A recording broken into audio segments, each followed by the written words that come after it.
Hello, my name is Marcus. I'm the compiler of a collection of therapy quotes entitled 1001 Windmills of the Mind, a collection of advanced self-help quotes taken from what's often called the psychodynamic or the psychoanalytic perspective of trauma growth, as I understand it's referred to by some, perhaps many, as philosophical medicine and narrative medicine. In this video, I want to pick up on the work discussed in the last video by Ms. Tess Forrest, who offers the theory that what the baby imprints in his mind is not just the relationship between him and the mother, okay, and maybe him and the father or something like that, like separate subsystems. He kind of wires in a triadic family system where he played a role in keeping the parents together in some way, shape, or form, discussed yesterday. Sometimes the child is placed into a role that keeps the parents together. That's often the case, they say. So the parents maybe have, for example, they might have too much tension amongst themselves, so they actually scapegoat the kid and want the child to play a role that manages the pain that the parents feel. That's a defense mechanism on the parents' part to coax the child to play a role, and the child is dispersing or expressing something they don't want to admit about themselves. Okay, so you got this idea of the role. So the child is going to play a role for the parents. Okay? Now, he cannot develop if it goes past that role, because you're breaking the system, and the family makes it conditional. And the child has to go along with the parents and the mother. So first is the mother, but the father's around later on. So it's a triadic thing. So in the mind, in the theater of the mind, in the imprint of the mind, in the internal working model, schema, schemata, imprint, lead to blueprints, you have some kind of sense of self that's in relation to the system of the family, whereby the child played a role for the parents that kept him. So that's his identity, is that he plays this role. Right? So he can't develop out of it, right? So so she had just one sec. Okay, yeah. Let's fix the lighting here. How's lighting here? Okay, I'm gonna have some lighting issues here today. Okay, let's do it like this. Oh boy, it's all blurry here. Okay, never mind about the lighting. So I want to focus on the quotes. So focus on the material. I'm not a professional speaker, presenter. I'm not an analyst, shrink, professor, gynecologist, midwife, doula, forensic psychiatrist, criminologist. I only the VA. I'm the compiler. I present. I try to learn, kind of thing.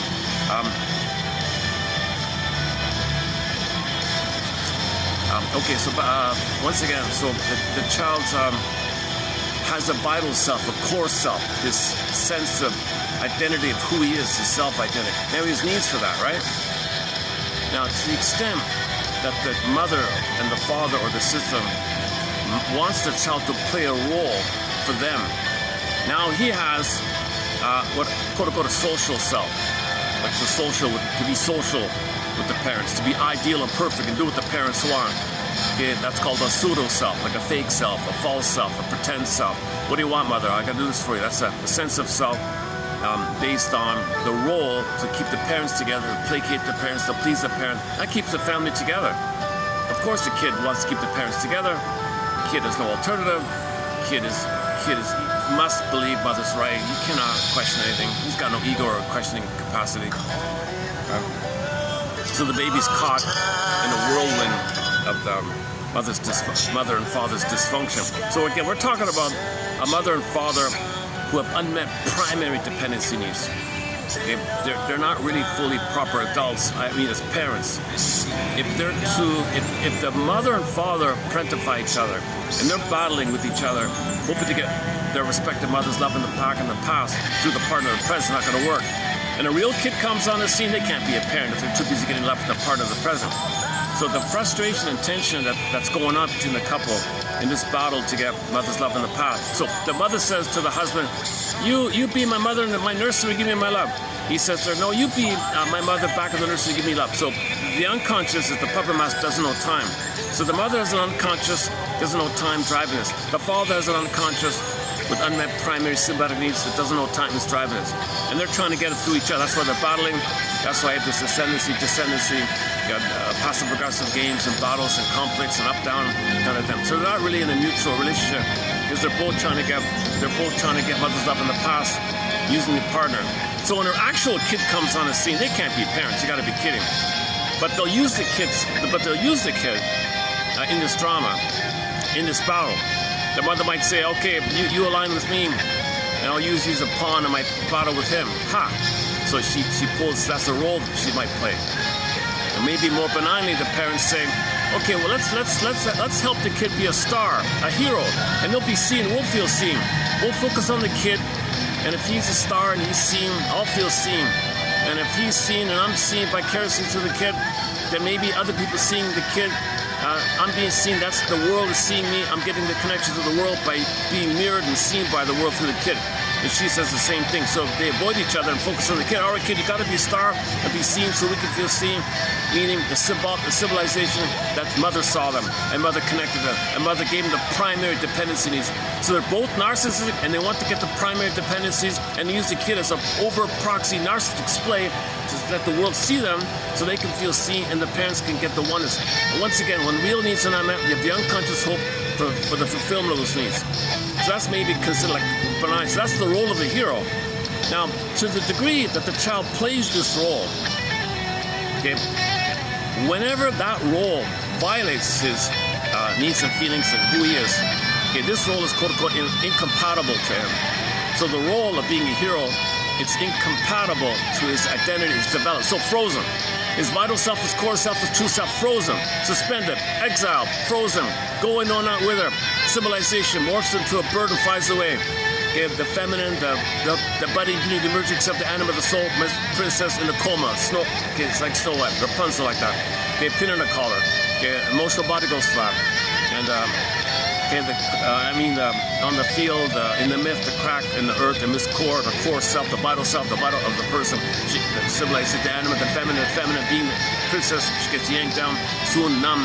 Okay, the swoon over the chasm, the numbing, the endorphins in the brain makes you numb. That's the pin in the collar, the emotional body goes flat.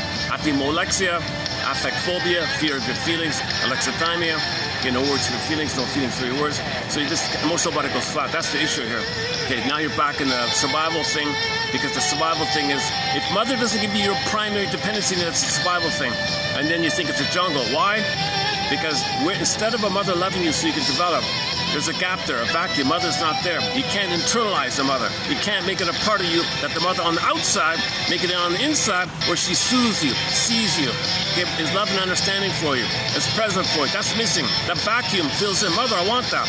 But baby saying, mother, I want your connection, and she ignores it, turns to rage, devouring fantasies. Cannibalistic, devouring, destructive, destructive, block rebounds in, and fills in. Now he's got a monster of the id attacking himself. Because now he's got this, his own anger filling him, symbolization of the bad breast, basically. So now he's got either or thinking going on. He's got to make up the mother's good, the mother's bad. So Oedipus Smith, Jocasta was the bad mother, but he fantasizes, Merope is the good mother. So he's got either or issue like that.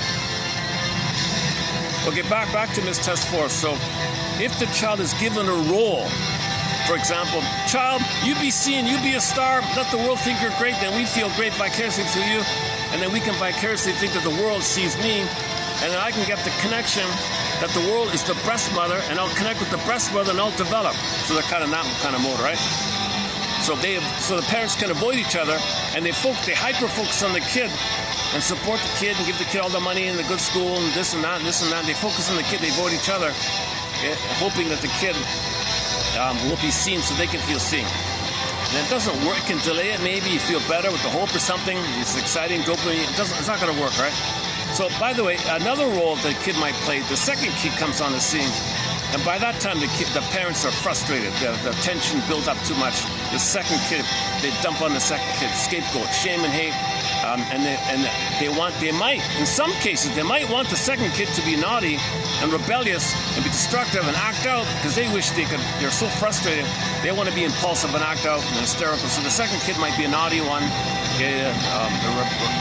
juvenile delinquent, all those things. He's the scapegoat of one. Finally, the third kid comes on. So, of course, the bully kid, the second one, the scapegoat one, if it's the bully version of it, Of course, doing that, it's against his vital self. Of course, it's a false self. Playing the role for the parents to act out their unfrustrated, denied rage. So the parents project the rage onto the kid and coax the kid, be naughty. They could feel that the kid is a vicarious. It's a defense mechanism on the parents' part to get the kid to display and act out what they can't know about themselves. They feel a little tension release when they see their anger dispersed by the character of the kid playing the role of bully or defiant one or juvenile delinquent or criminal or something like that. Yeah, that's a role. So the kid, that kid there, of course, this role is for the parents' behalf. It's to keep the parents together. It's to please the parents. The kid's saying, if he keeps you together, fine. He'll deny himself. He'll give himself up. The soul's frozen. So this is an incompatible. Him being a bully is incompatible to his vital self, his core self, his true self, his embodiment, his feeling self, who he'd be had he been. It's incompatible to them. Being a bully is incompatible to his having a soulful identity. Right? So that's called the incompatible, how roles are incompatible to the self, to the child's primary identity development, his emerging self, his true self. It's incompatible. So you got to play a role, but it's incompatible to who he is. It creates a chasm. The more he plays that role, the more he's gapped away from his soul. So it actually hurts himself. And the longer and longer he plays that role, the further and further away he's away from himself. This symbol, this metaphor being the widening of the gap between your social self and your actual, real, vital self, the gap being so wide. That's what the Odyssey is about. One take on the Odyssey is that Odysseus had a long, long epic journey because that's the gap between Ithaca, his soul. Ithaca was his vital self, and he was far away like that. He had a long journey to come back home. So the long, long journey, facing all those maternal voices and temptations and just give up and smoke and fantasize or stay with your mother or be infantile or don't grow up, be Peter Pan, and all those temptations like Circe and and Calypso, all these kind of maternal kind of ideas mainly. So he had a long, long journey to reconnect with himself, reunite with himself, and at the end he did and all that. But anyways, but there's a gap, so we're talking about the gap between what Karen Horney calls the ideal self, what Miss Forrest calls the social self, other people call the pseudo-self or defensive self or fake self or constructed self or made-up self or, I don't know, please your parents' self. It's a role, it's a mask, a persona, like the mask. Okay, you're not being you.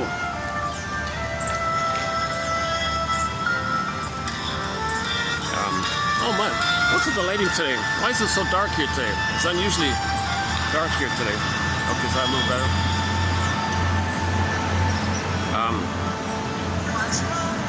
I was feeling so sluggish, and I started getting, and I started speaking. I feel a little perked up a little bit.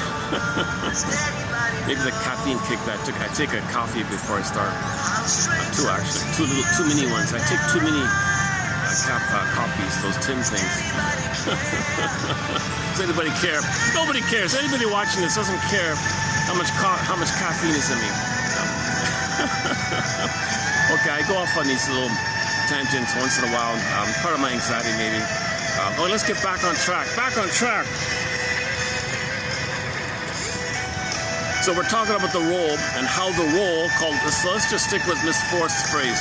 The social role or social role, okay, the child plays to please the parents, to keep the parents together, or to serve as a defense mechanism.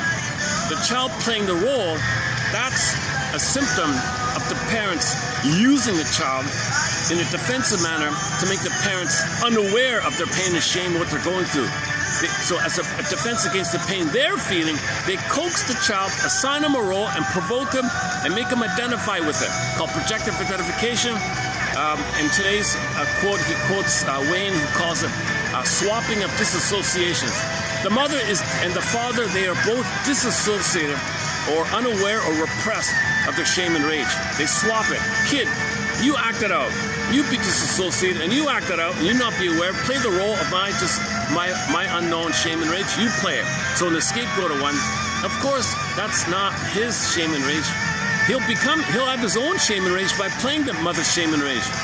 So this kid will really be messed up. And the more you play a role, whatever it is, the gap, the wider you betray yourself. So the more you play the role for your parents, the more you're betraying yourself. So in the healing journey, when you want to be yourself, you got to remember that you played a role for your parents. If you're going to heal, you got to analyze, what role did I play for my parents? Right? What trick did they do on me? What did they secretly want me to do for them? Like, you gotta analyze this kind of thing. Then you can let it go. You gotta identify, and you gotta forgive them for doing that. You gotta put your parents on the couch, kind of thing, and understand that the reason they did it because something worse would have happened. So you gotta forgive your parents for being impaired like that. They're hoping for a better past. They're still trying to get their needs met. They got pain. They use defense mechanism.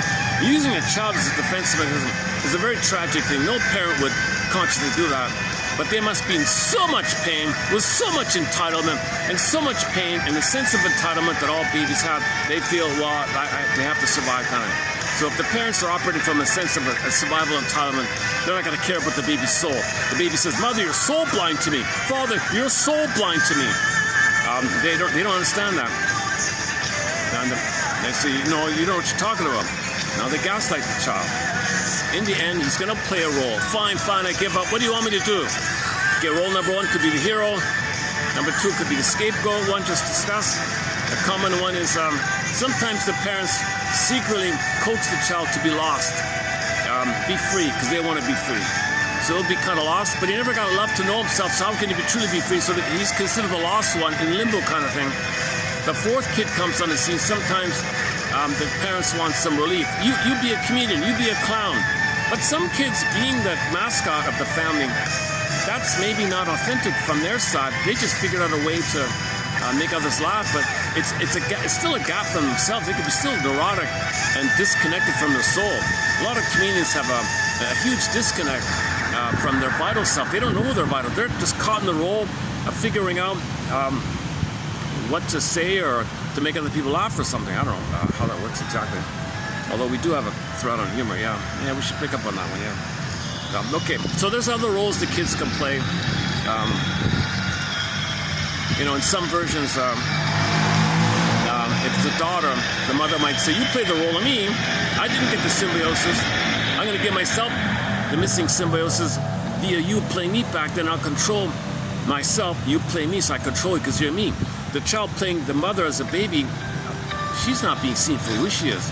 So she's playing a role. If the mother's got to play the role, if the daughter's got to play the role of the daughter as a baby, and the mother's trying to get a better outcome for her past, once again, all dysfunction, all neurosis, all repetition compulsion, all this stuff is the hope to get better mother's love in the past, get a better, happy past. So the past, the person want him, they're hoping for the love they should have received, a secure attachment style, a proper connection where they went through a developmental process to get their ontological sense of self. They didn't get that. They didn't get the psychological. They didn't get the secondary dependency. They didn't get the mutuality. They got to get the primary thing. That to get to the secondary, they're still in the primary. So mother said, "But daughter, I didn't get my primary. I'm going to make sure you get my primary. But mother, I'm not you back then. What about me? I don't see you. I'm so blind to you. I'm going to make you me. I can't tell the difference. Who's who here? You're me. I'm going to control me. But mother, I'm a me. I'm sorry, kid. I want you to play the role of me. Mother, okay, I'll play the role of me, but I got to give myself up." So there's the gap. The daughter's vital self is going to be sacrificed or put on hold, exiled, sent away, frozen, numb, okay, whatever. And meanwhile, she'll develop a social mask, a social role, play the role the mother wants. Mother wants oneness, mind reading, fusion. So the daughter will play this. And so these daughters can be really super, like mind reading, telepathy a little bit. They can figure out what you want to, they say what you want to hear. They know what you want to hear. They can be very, they've learned that skill to pick up, for the baby's survival, he's got to pick up all the cues from the mother. And the mother's coaching. Say this, I want this, I want this, say this, I want the oneness. So some of these kids who grew up might have this hyper ability to magically just, you want to hear this, I'll say this for you. Oh, you want to hear that, I'll say that for you. Now they might rebel and, but they have that. So now if it's a boy, by the way, Lucy Holmes says if it's a boy, a variation of the defiant scapegoater one, a variation of it by Lucy Holmes is, the mother has a boy and says, "Boy, I want you to be a rebel with my cause." "Yes, mother, what's your cause?" "Son, when I was a little daughter with my mother, I cried. And my cry and my anger was a cry for mother's love. It was like a whimper to her. It was nothing to her. She ignored me. I hate this. I see the world. Okay? I dispersed my mother onto the world. And my mother, now, your world, my mother, your grandmother, my mother, the world, yeah, transcends displacement. Okay? It's not, there's no logic here in projection. There's no conscious logic here. The mother has a lot of pain with the mother, so she, for her survival, she sees the whole world as a mother. So baby, the whole world is my mother. Now I want you to be a Lufrigno, a He-Man. I want you to, with your forcefulness, show your anger, and maybe that'll get the world's attention. And that's me in the theater of the mind getting mother's response. Okay, mother, I'll tell your mother to understand that my anger is a proxy of your anger, and that your anger is a cry for love, and maybe, fantasy, mother will respond in the theater of your mind, and you'll get the connection, love that you want. That's right. But mother, what about my development? I can't. It's all. I'm center stage. I'm an entitled baby. It's all about me. I can't understand the feelings of you. Yeah, baby, when I'm a baby inside, I'm kind of like a baby who drops something and I don't understand the effects of it all. If I'm 4 months old and I hit another kid nearby, I don't understand that it hurts them. I don't understand that it hurts you. I'm so blind. My emotionality is in that kind of place. That's why I'm driven. That's why I'm driven to get a better past, a better outcome. So I want to still get mother's love. So you play a proxy me and communicate to the world, my mother, so I can get a better outcome for the past. Okay, this is called dysfunction, neurosis. You're not living in the present. You're spending your whole life trying to get mother's love in the past. In conclusion, give thee all hope for a better childhood past. Consent, admit that your mother failed you. Oh, I just saw a self-help slogan. Back in the 70s, in those AA people thing, one person, yeah, I should have copied. I didn't bother copying. There's an old inner child self-reparenting kind of book from the 70s. They did the 12-step thing, and their variation was step 1. I surrender. I'm never going to get mother's love in the past.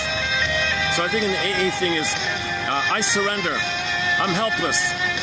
I give up. How does it go again? Somebody help me or something. I forgot what step 1 means. I admit I have a problem, and I admit I'm helpless here. Okay, so in the the variation she had was, I admit I've got a problem. I'm not going to get mother's love in the past. And ironically, alcoholism is kind of like that. You're trying to get mother's love in the past. So okay. So in conclusion, back to Miss Forrest, the child's going to play a role.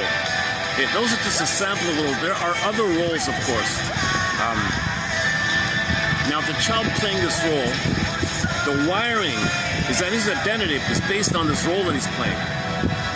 Okay? Now, fused in, like a sub thing that fuses in, is he imprints how the parents relate. He also has a couple imprint.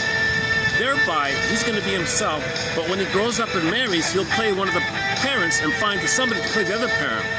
But he's going to be himself, but play the role of the parent. But his development will be where he's frozen in the system. So this teacher says, when you grow up, you kind of follow the imprint and identify with one parent and find somebody to play the other parent and pick up where you are. But you were frozen there, you're going to be frozen then. And things can flip us. You got to try it in the mind, you and your parents and the role you played, and things are kind of frozen like that. All right. I want to, before we continue, I want to just clarify something from Larry Laveman. I said it already before, but I just want to make sure I want to make a slight improvement on it. I bumbled a little bit when I said it last time. So, one coping strategy to deal with pain is either or. Okay. So the baby's, it's the unity, right? The unity. Garden being a shabala, chagrin, in a band of paradise. Blissful one is delirious euphoria. Oceanic ecstasy, oceanic bliss, womb utopia, bliss. Okay, one of every. So that's the unity idea, mother-baby dual unity. So when mother's there doing it right, he's in bliss. It's all one. Now when she's on the phone, click. Abandoned? Remember, no time. No mother? Click. I'm gonna perish. Fear, shame, rage, fury. No mother, what the hell? It fills in. Mother ignores the anger, attacks himself. knowledge of good and evil now. Now the evil, it just means his cry for love, turning destructive, rebounding in himself. Evil's still a cry for love.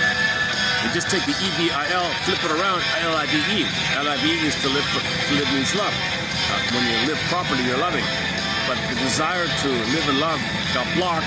The letters crunched up, squished up, hitting the bank, crunched up. Destructive now because he has fantasies. How is he going to get mother? He's going to perish. Now he's in the jungle mentality. Got to devour the bread. Cannibalistic. Devour, possess. The gobble up idea. Now he's in a desperation to control the breast by devouring the breast. Now, but that's to himself. Now he's got a monster there, Medea, wicked queens and wicked witches, and Medeas and vampire squids, monsters and devils, and all these evil. It's just a symbol, like a Picasso painting, of the baby's rage to connect and have the connection so we can live and love and develop and so on. But in the mind, he copes with the pain of mother hurting by splitting the idea of mother into good and bad like that. Good breast, bad breast. But the bad breast is really his rage, attacking himself in response to mother's unavailability. Mother didn't hurt him. She was on the phone. Mother didn't attack him.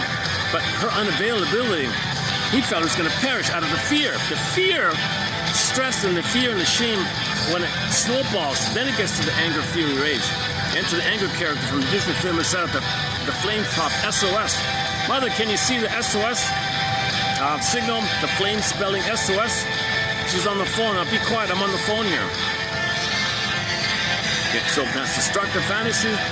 The SOS ignored. Okay, the imagery and the primary mentation is going to be some devouring entity. Take your pick. It can take an infinite number of forms. Anything that's a rage wants to gobble you up. Guy with the horns is a common one, howling man. Yeah, and the Twilight Zone, howling man, that list there. So that's your idea. That's something inside of you called the monster of the id, an id monster. Okay, it's not real. It's a picture. It's a fizzling phenomena in the primary mentation of your memories, because the baby's in a pre-verbal time, pre-linguistic, doesn't speak as a memory. So things are kind of images in there. So the image is formed by the baby's rage, crying for love, blocked, attacking himself. So he's attacking himself, crying for love. Can you believe it? A baby hating himself, attacking himself, criticizing himself, inner critic, okay, blaming himself, and so on, saying he's no good and all that. What's wrong with you and all that? Okay, that's actually the cry for love to the mother. That's his tie to the mother. His hope to get mother's love. He's got to hate himself. To maintain the hope to get mother's love, he cries by hating himself. Hating himself is the cry to mother, but mother didn't allow it, blocked to himself. That's how he preserves the hope and the cry to get mother's love. He's got to have some tie there. Now, in life, he may be self-defeating to maintain that tie. He may continue self-hatred to maintain the tie and the hope. One theory about self-defeating behavior, self-sabotage behavior like that. So he can't be happy because that implies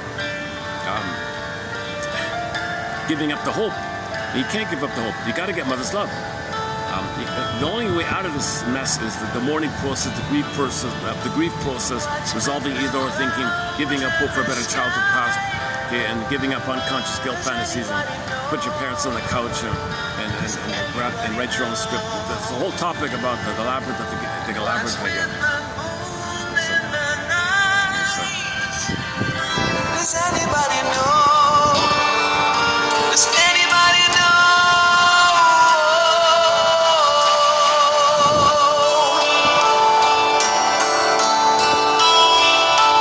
What brings the wind in the fields?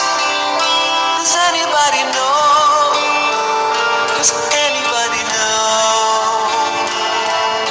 The bell tower silence. Okay, so back to Mr. Larry Laveman's point. Now, not a especially good book, but that one point I thought was helpful. So back to splitting.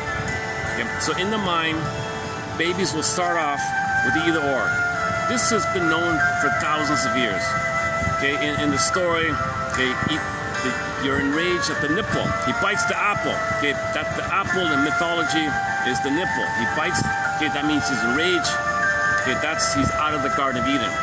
Knowledge of good and bad idea. The knowledge of good and bad idea just means that there's a representation of mother who loves you and you're one bliss. But when she failed, you're rage-filled and it's attacking you. That's the bad idea. But the bad idea is really the cry for love to the mother. But the baby cannot know his anger that mother's doing this. The baby cannot know mother failed him and he's hating himself this way. He can't know mother betrayed him.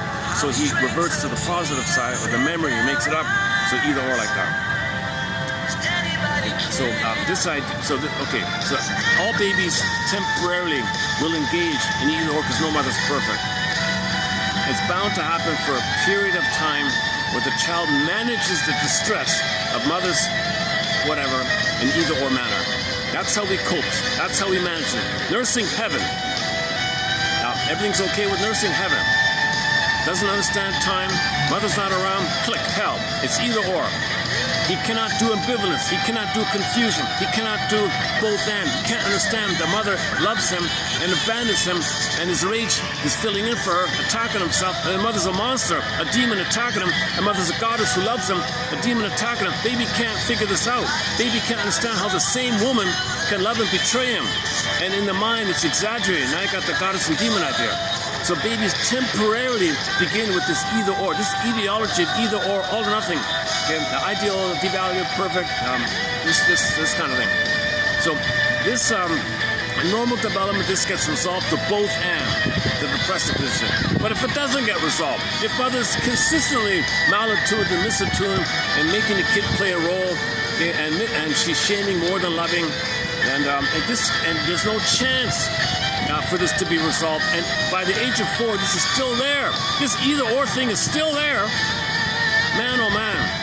Okay, that means he never got out of the primary dependency needs. There's always going to be a jungle in there.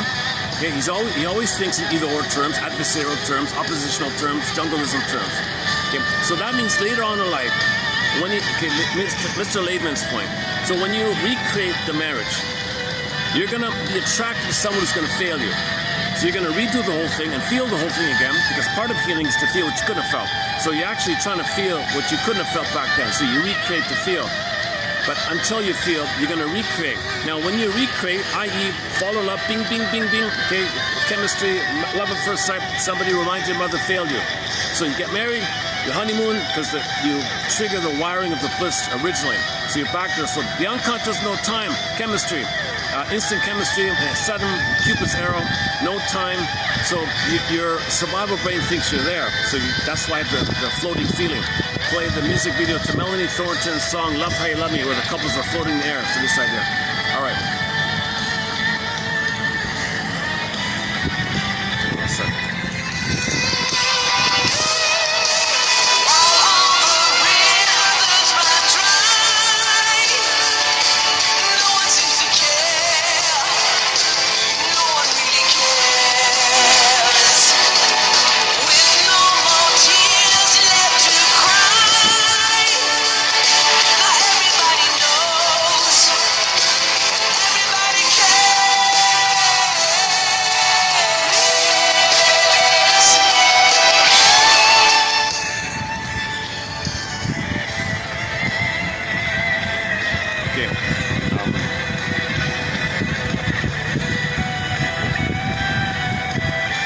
So when you recreate, if your psychic structure is still unresolved either or, so primary wasn't met, you don't have your sense of self, the fusion didn't dissolve, the primary is not met, things are split and flip-flop and fragment, but just focus on either or part called psychic splitting.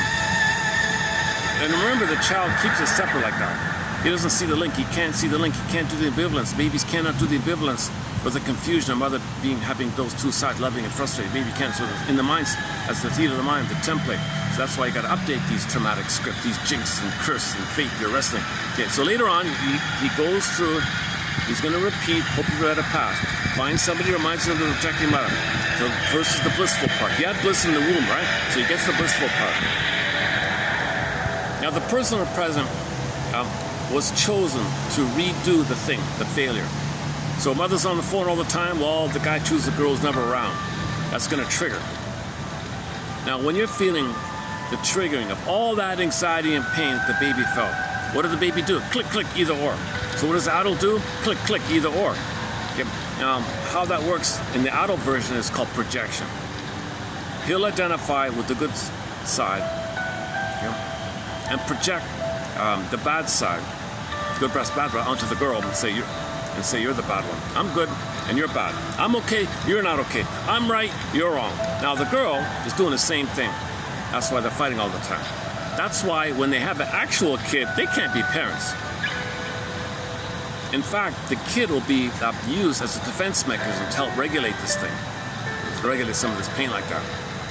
The metaphor that Forrest has for two obsessives getting married is the mummy idea. The ancient mummies up in the royal couple fuse. The king pops up and the queen pops down. The queen pops up, the king pops in a nightmare. That's because they're fighting all the time. So she punishes him, she's victorious. He punishes her, he's victorious. So they're playing this futile thing of trying to get mother's love in the past through somebody who also is trying to get mother's love in the past. It's a painful collusion. It's familiar. They're repeating. It doesn't work. Dysfunction doesn't work. So they can't be parents.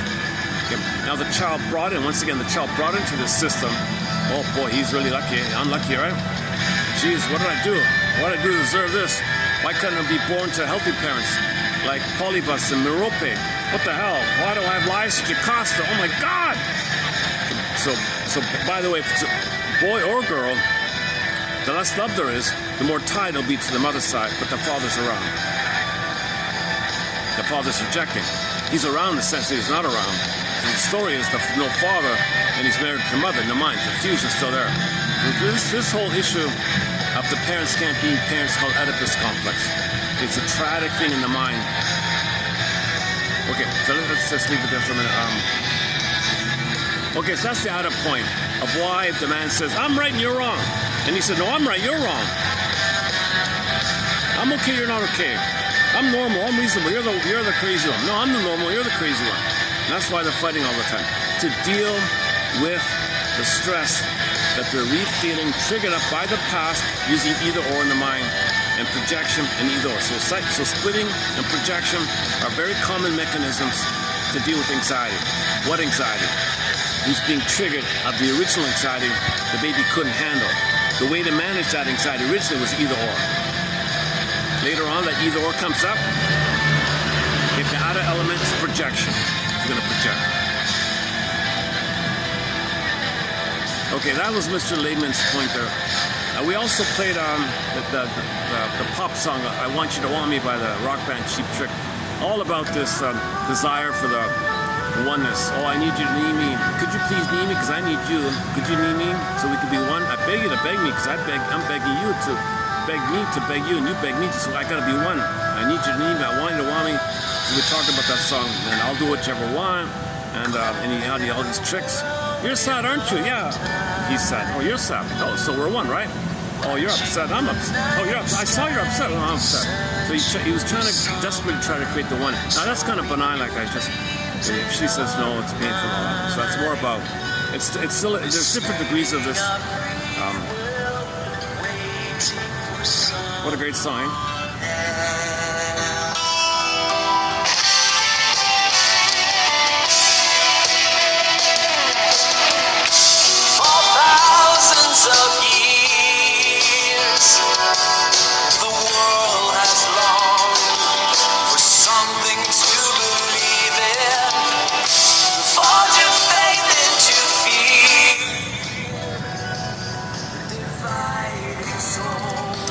Listening to the rock band Mystery out of Quebec.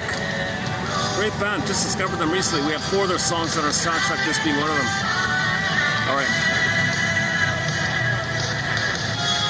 Okay, also we discussed a little bit about Stephen M. Johnson's work from a book called The Symbiotic Character Issue. That's in there. Okay. Test force phrasing the primary dependency to secondary dependency. Secondary dependency is mutuality, person to person, floor to floor. And you're relating to express and be creative, and it's the joy of creativity. It's not about your identity. In the primary, you're still fighting to get mother's love in the past so you can have your identity. So Joseph Barnett highlights this issue. There are the 2 needs: connection for your identity. Yeah. Now, when that's not met, the affect is the signaling. That affect can just pop up in a crude manner called the hysteric personality, impulsive personality, or acting out personality. But if the mother's too, quote-unquote, hypocritical, or gaslighting, or double binding, it pops in, leading to obsessive, paranoid, and obsessive, paranoid, and depressive. Oh, it's funny about that. I just saw a clip this morning from the WKRP in Cincinnati. That guy, the newsman guy, Les Nessman, that guy there, I saw him, he's very paranoid in there. He has some extremely paranoid thoughts. Man, oh man, over-the-top paranoia. Now, we know he's a very obsessive, hyper-intense, schizoid, very tense character. His body's very tense. He lives with his mother. Mother's very, he's tied to the mother. He's very obsessive. He's very obsessive. Now, he takes refuge in minutia and be a specialist on hog futures, on farming, some micro trivial thing that no one cares about, right? But he's a specialist on some very minor thing about the hog market or something, I don't know, whatever it was, agricultural thing. So he's the farming reporter or something. Nobody, Snoozeville, nobody cared about it, but he's all very excited about it. He wins awards. He won the silver snout award. Nobody can remember. I can't remember what it was. But he's paranoid. So Barnett says you often see together obsessives have a lot of overlap with the paranoid, and many obsessives are paranoid. Of course, many paranoids are obsessive. Anyways, that's a separate topic on Barnett's theory about the 6 personalities, 3 based on affect. Affect is a signal about your need not being there. If the affect pops up, those 3, right? Hysteric, impulsive acting out. The affect cannot pop up, it pops down. Whack-a-mole idea is depressive, paranoid, obsessive. And then we talked about the marriage between the obsessive and hysteric. See, the obsessives reject feelings. So they're drawn to hysterics for some sign of feeling. Now the reason it's dysfunction, they're drawn to each other in the beginning, but the reason it's not going to work is because the hysteric that can't hold their feelings, is crude, like childlike, and they want to be seen. The hysteric feels some tension release because some affect's being expressed, but what he wants is to be told that he's a good boy for being a specialist in some minutia, some triviality. But the hysteric wants other to say, look at me, give me niceness, give me sweetness, give me tenderness, give me affection. He has a phobia of feelings, he can't do it. Obsessives cannot see the forest because of the trees. They don't know the main idea or the main message of something. They want minutia, pedantic, micro-minutia perfection. That's the refuge, and they think they're going to be a good boy like that. So the good boy from others is the connection and their covert narcissism. The reason they can't see the force or know the main idea or the main message or the spirit of anything, because that would click, that they would need to think in a manner that would allow the original experience, that if they knew the truth, they would feel. They don't want to feel, don't know the truth. Refuge, minutia, OCD thinking. Obsessive thinking is a defense against real thinking. They can't do real thinking. They're not really coherent like that. If you press them, they might have a Jekyll and Hyde moment. They freak out. They can't do it. They got to be perfect, and give them their little trophy, give them the silver snout award or whatever, and they'll be happy. And that's all they're focused on. They can't feel. Because in the case of Les Nessman, he lives at home with a demanding, barking, abusive mother. He's got to implode in. His body is like he's got a hypertension in his body. That man's got a hypertension. He walks like a stiff, hyper stiff, very tense look about him. So he really fits the stereotype of the obsessive paranoid. Les Nessman.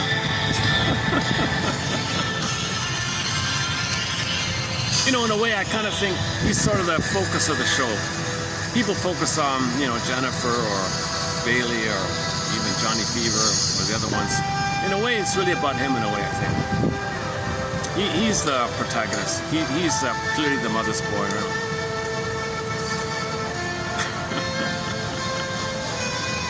or maybe that's the quality, the excellent quality of that show is you got a variety of characters and you can relate to different ones. So I think everybody can a little bit relate to Les Nessman. He's annoying, and when he gets really paranoid, it's a little scary when he talks the way like that sometimes. But in most cases, he's just a victim of his mother. He's holding all in. The body holds it immensely.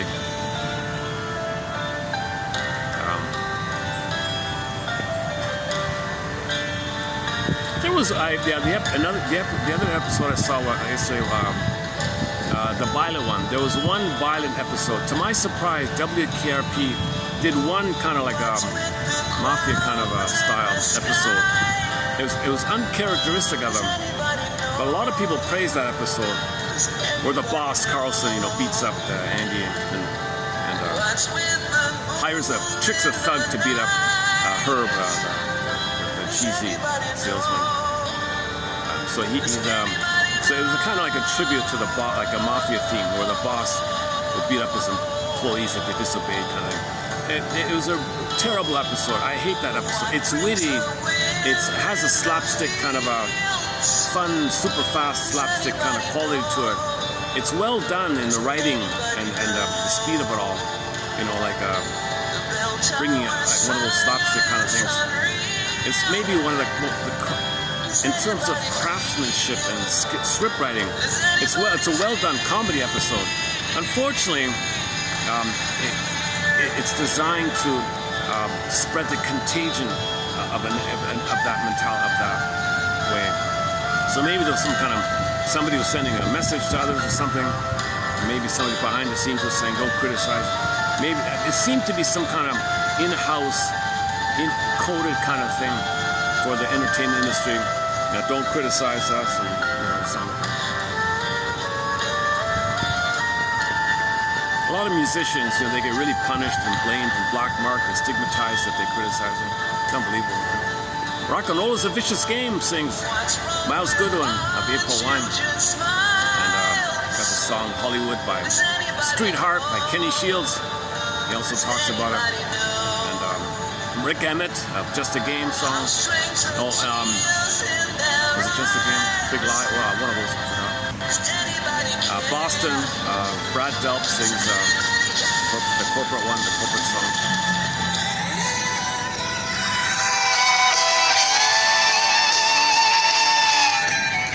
Oh, this morning I found a quote on propaganda. Maybe I'll in the pipeline. We'll have a couple of quotes on the undeveloped topic. 6 years ago, I posted a couple of quotes on the propaganda topic. A lot of psychology in propaganda. I kind of put it aside. We did some on advertising, so we'll have a couple coming up. So Larry Levin, Tess Forrest, Joseph Barnett, the Cheap Trick song, and Teachworth, Stephen M. Johnson. Okay, those are some of the authors and topics that we discussed in the past 2 weeks on the primary. How do we graduate out of this primary unmet need, mourn, admit we didn't get it, so we can get to secondary. When we get to secondary, we feel we're okay. We're healed when we feel we're ethical, we feel the problems are not feeling. If you're not feeling, you're not in your body, you don't make sense, and it's disembodied discourse that causes our problems. We live to the extent that we feel. It's the quality of our feelings that determine the quality of our life. That's the secondary mode. Secondary mode allows feelings to feeling. To make I statements. Oh, I can't get water on my phone. It's sunny, but there's a drizzle here somewhere.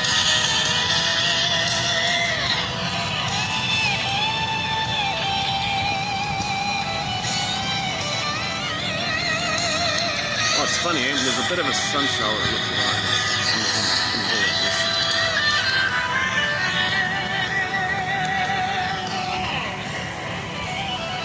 Wow, that's amazing. Maybe there's a sprinkler or something. There's a bit of a, there must be a sprinkler or something.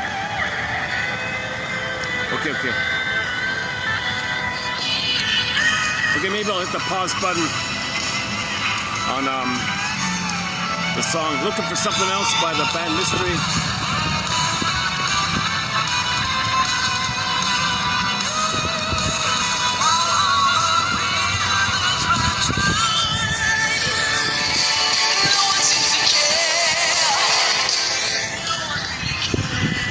care. I care. Learning, healing. So let's do some caring here. Now let's pick up on yesterday's topic. So what I'm going to do now, okay, you'll benefit this. What I'm going to do now is kind of a follow-up. It's kind of a continuation of yesterday, part 2. So go to TQ 3282, is that right? Part 2. Part 1's just introductory kind of material. Go to the part 2. And I covered Tess Force's topic about the role we play to keep our parents together, how to sacrifice our identity. And the more we play that role, the more our identity is frozen. And the gap like that. And the recognition that your frozen identity is due to the triangle issue because you're keeping your parents together. This role is about keeping the parents together. Okay, so now let's follow up on it. And also yesterday, by the key point about projection, mentioned briefly at the beginning of this video, the parents project something about themselves they don't want to face or know, project onto the kid, and coax them to identify what they call it, identification.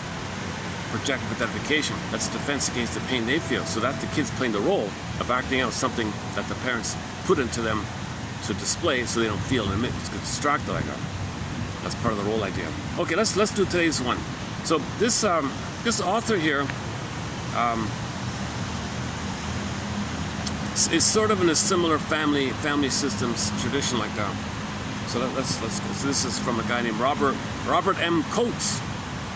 Counts, like counting. 1, 2, 3, counts. Okay, Robert M. Counts. I kept saying courts yesterday. Counts. All right, here we go. Let's begin here. So this is a good follow-up to yesterday.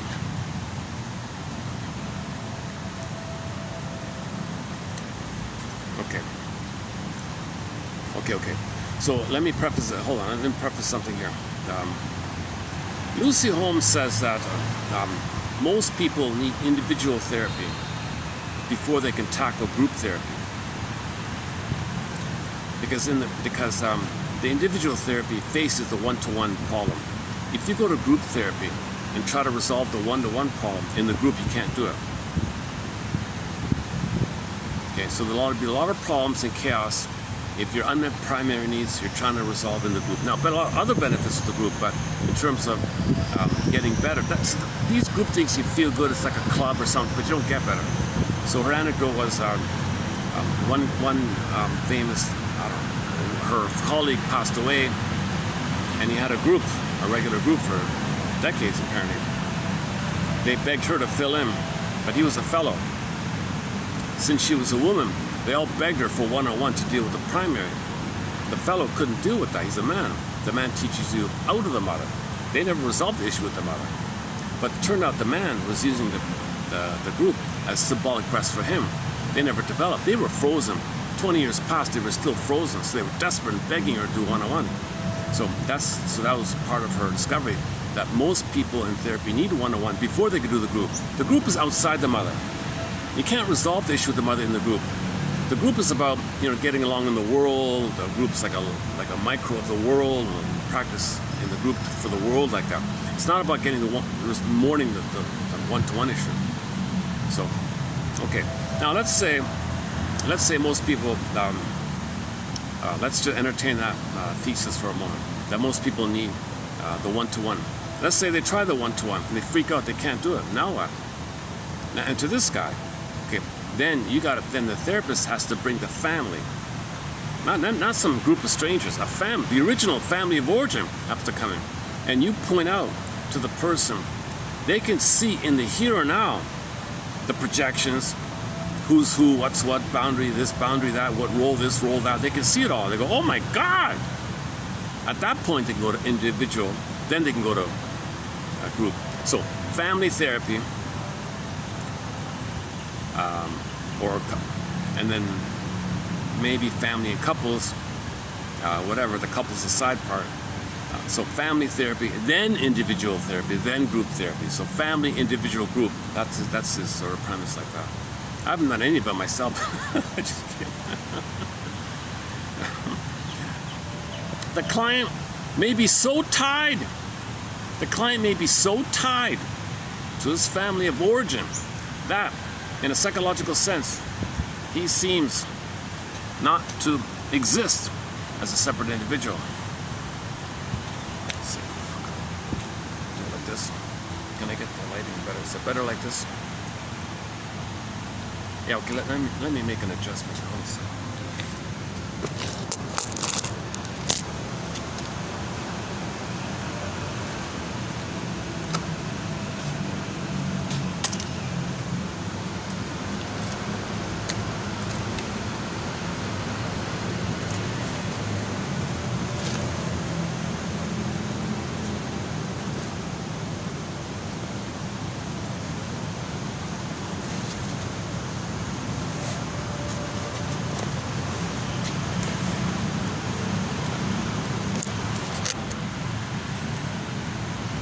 Oh, is the lighting going to be okay? Okay, yeah, okay.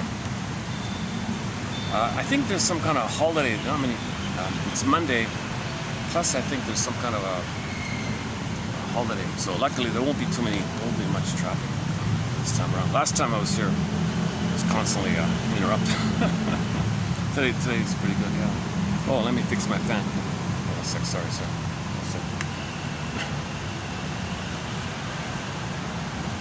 Okay, let's begin. Let's begin. Thank you for your patience. Thanks for waiting. Nobody's watching. Nobody cares. Nobody cares. No, that's a song. I think, this is for people in midlife, so I get that. This is psychobabble from an anxious person. So people under 40 are going to be turned off with this thing. There's a chance somebody will tolerate me when they're interested in this material and forgiving me for not being like a role model of it. I'm filled with anxiety, ums and ahs and stops and starts and self-corrections, and ums and this and ums here and ums there, all these ums and ums. Man, oh man. So I have an unconscious anxiety. Most anxiety is the old fears you don't remember, but it comes to you in these kind of ways. All right. The client may be so tied. Okay, the more the mother hurts to be, the more tied he's going to be to the mother. But remember, the mother's with the father, so it's the system tied to the family system. Okay, the more of a role the child has to play, the more tied he is.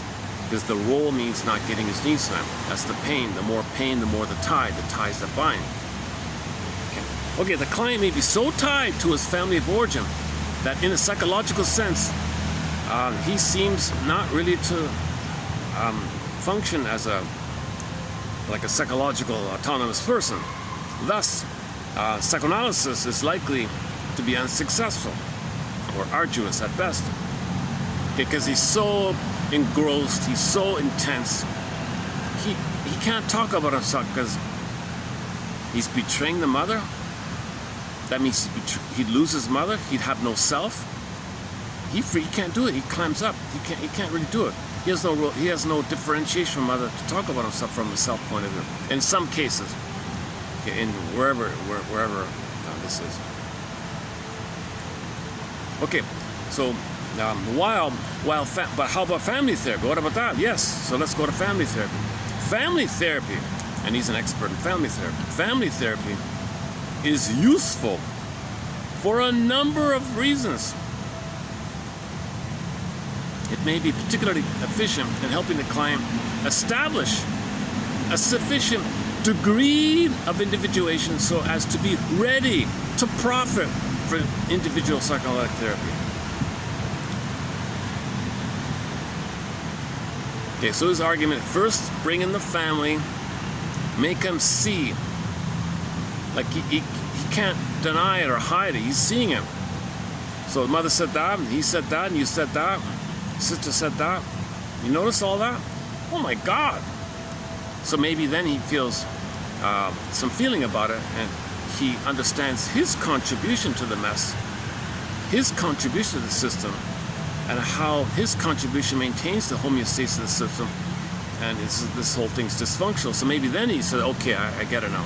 But if you're one-to-one, you kind of got to make inferences, and you got to imagine somehow But so it's more clear and in your face, so to speak, if it's in the family. You see it live, a demonstration of it, like a live.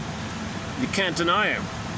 She said that, and he got upset, and he said that, and she did that, and he ran out the door, and he did that, and he started smoking, and he did this, and he said that, and you said that, and that fueled that, and you were blamed for that. You were gaslit, and then you gaslit him, and he points these things out. Oh, I get it. This is a web of dysfunction, competition, one up, one down, battle games, game people play. What the hell? No wonder no one develops, because this all feeds into a homeostatic system of the dysfunctional family, and we're all stuck in the tar pit of this thing. So I want to break free. Now, when he breaks free, that the other members will feel more anxious, because everybody is a defense in this system. So when somebody individuates out of a family system, that puts a pressure on the other members to grow up and heal and face themselves like that. And they don't want to do that, so they try to pull them in. They might trick them to stay in the system. We're family, come on, we're family, us against them. These people don't know what these cycle, they just want money, so they try to coerce them in. And sometimes they're right, that's the problem, right? All right. They may, okay, next party. So some clients may, some of these types of clients, they marry, when they get married, it's not to establish some kind of person-to-person, like a we grow together situation, like growing and developing and things. But it's rather, it's more about to form an excessive symbiotic dependency where nobody grows. The children of such families are discouraged from being self-sufficient, and as a consequence, have not sought new and independent situations. If at some point they've been forced by circumstances to live a separate existence, okay, leaving home or divorce, or something happens, right?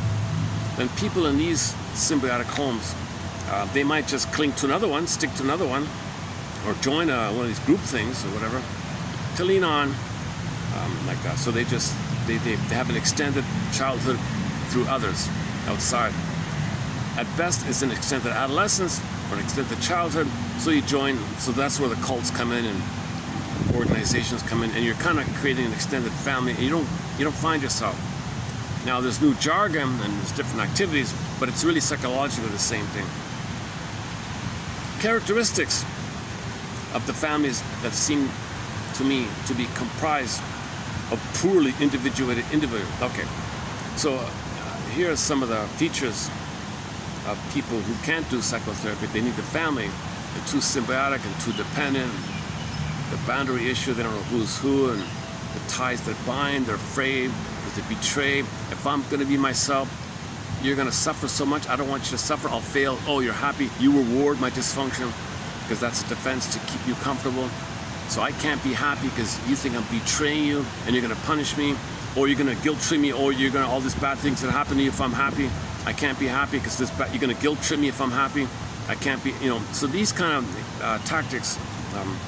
Okay, families like this, you're dealing with one, boundaries of the ego are poorly defined and with confusion as to what parts of self belongs to whom. There is considerable projection on to one another, and externalization is prominent. Externalization is prominent.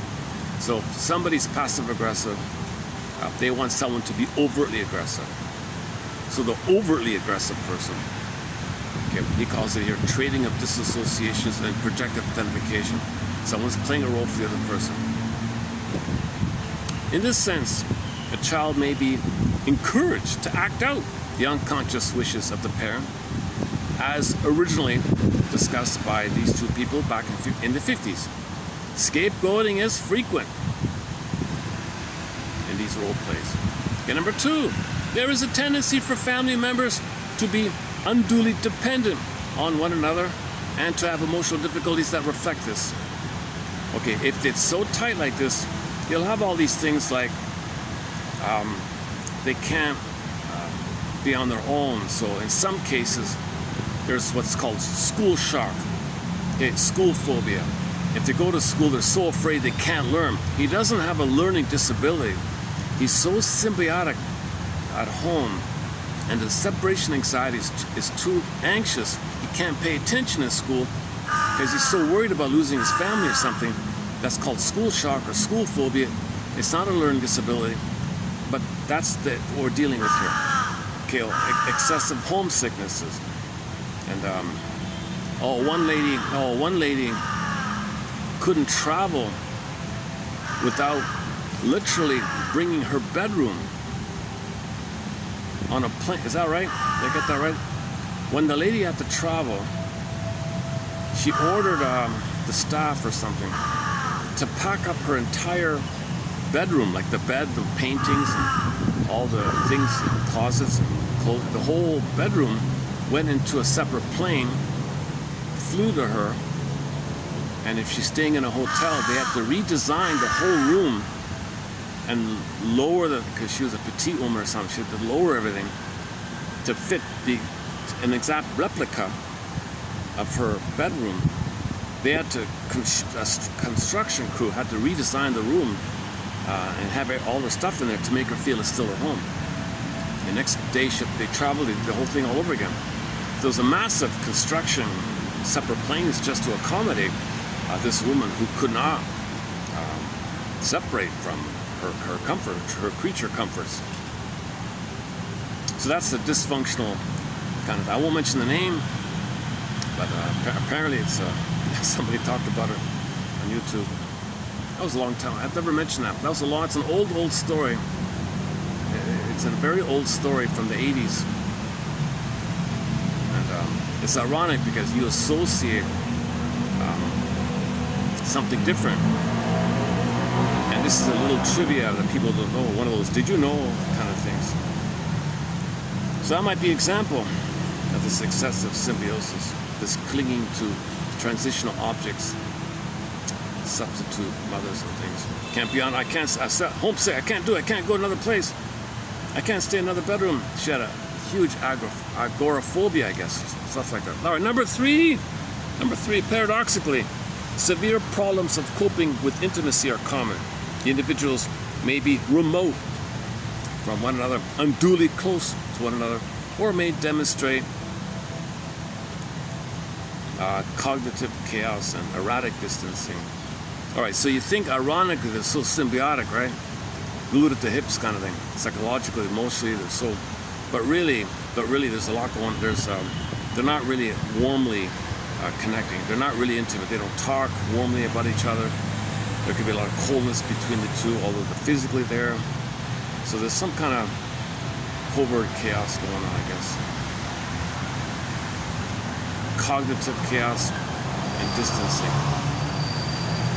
They may be fused 1 minute and cold, icy to each other next minute because you're afraid of symbiosis, but you need it and you can't leave, and this whole issue. Number 4. Okay, I didn't include number 4, but this issue of labels. What do we call people with these quote-unquote disorders of the self? Right, disorders of the self. So this whole topic. Number 5. If engaged in psychoanalysis, the family or psychotherapy, the family member, client,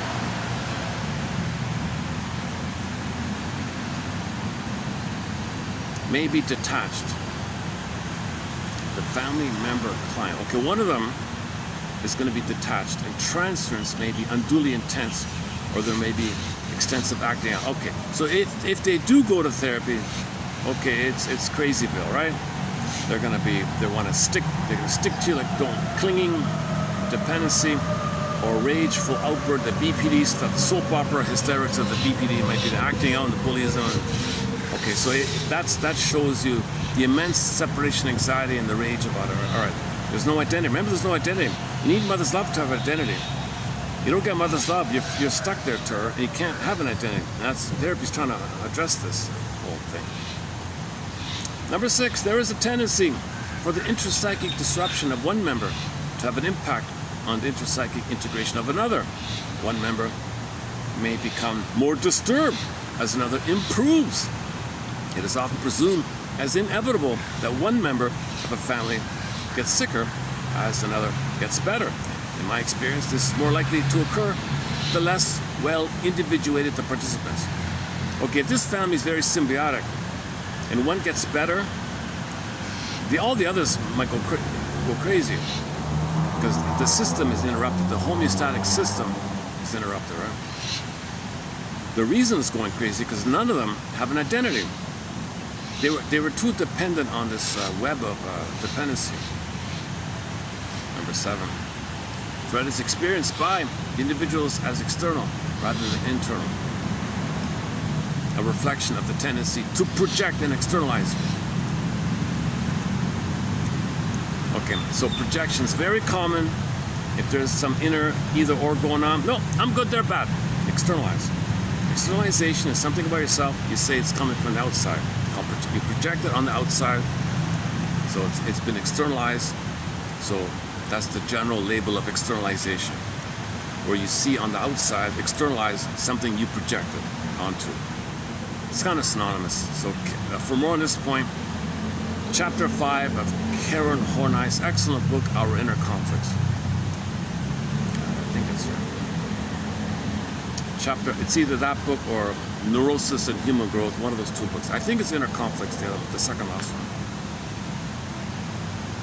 For this reason, relationships with others are often strained because poorly individuated people are so ready to see parts of themselves in others. Treatment tends to be difficult. So they don't want to own what they project. They don't want to believe. So think about the passive-aggressive person. They never want to believe or admit they're angry because mother never allowed it. They just want to coax others to be angry. See, they're angry, not me. You coaxed them and prodded them to be. How dare you? What nonsense? What psychobabble? You, drip by drip, in a subtle, covert, subtle, sneaky, indie way, made them angry. You were late, right? Oh, what's the big deal? You're so sensitive. You set things up to fail, to cause problems. What are you talking about? Nonsense. How dare you? So they'll deny, get angry, obfuscate, confuse. They won't admit. They'll never come around to admit that their behavior contributes to the other person becoming angry. So they externalize. No, they got to be angry. They're angry because they can't admit the anger with them. Because the conditioning was mother said you can't be angry, imploded him. So it projects out. So they create on the outside called externalization. So passive-aggressive people are angry at themselves. I mean, the anger at the mother is imploded. Anger is the cry for love to the mother. But mother says you can't be angry, so the anger goes in. It makes them kind of sick like that. To not be sick all the time.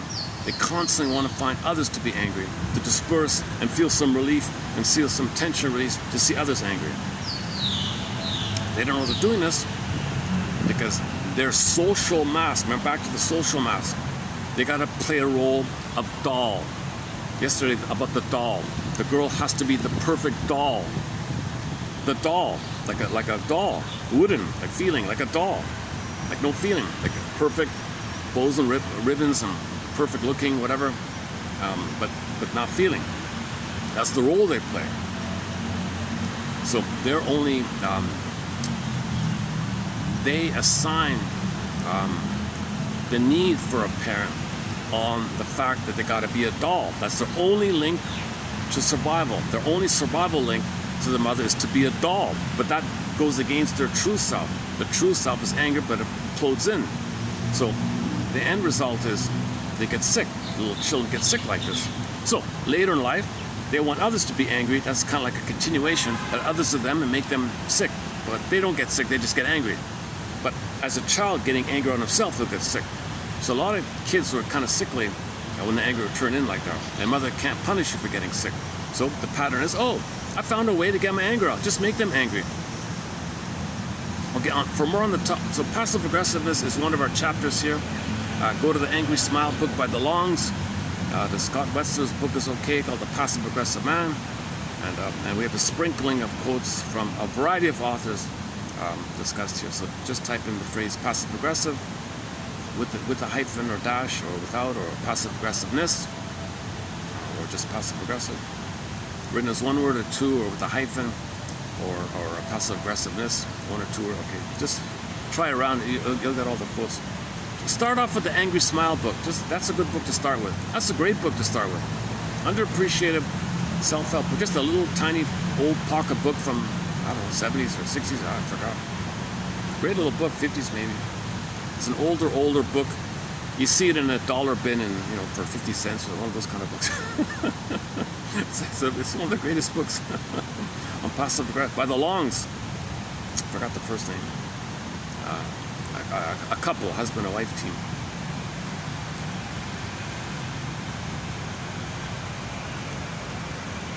Oh, this is a treat here today. Oh my God. I've been struggling doing videos here lately. I love doing it here. I don't have to worry about, there's so much, nobody hears me from here. This is great.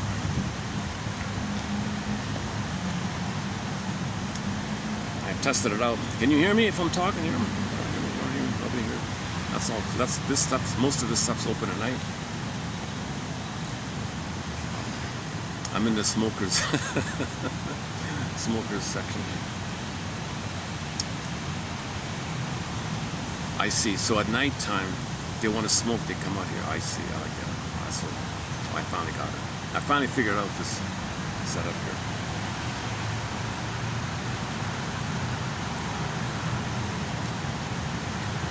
They find the resolution of an internal struggle intensely painful and are too willing to project one half of that conflict onto another and to engage that person in battle. Okay. So you got an inner conflict. It's too painful to always be at war with yourself. So create it on the outside and it disperses the tension of it all being within.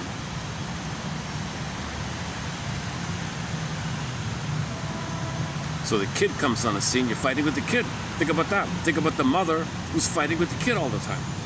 She has to face her inner fight, her inner conflict. She has an outer conflict with the kid that distracts her and have some tension released from the inner conflict.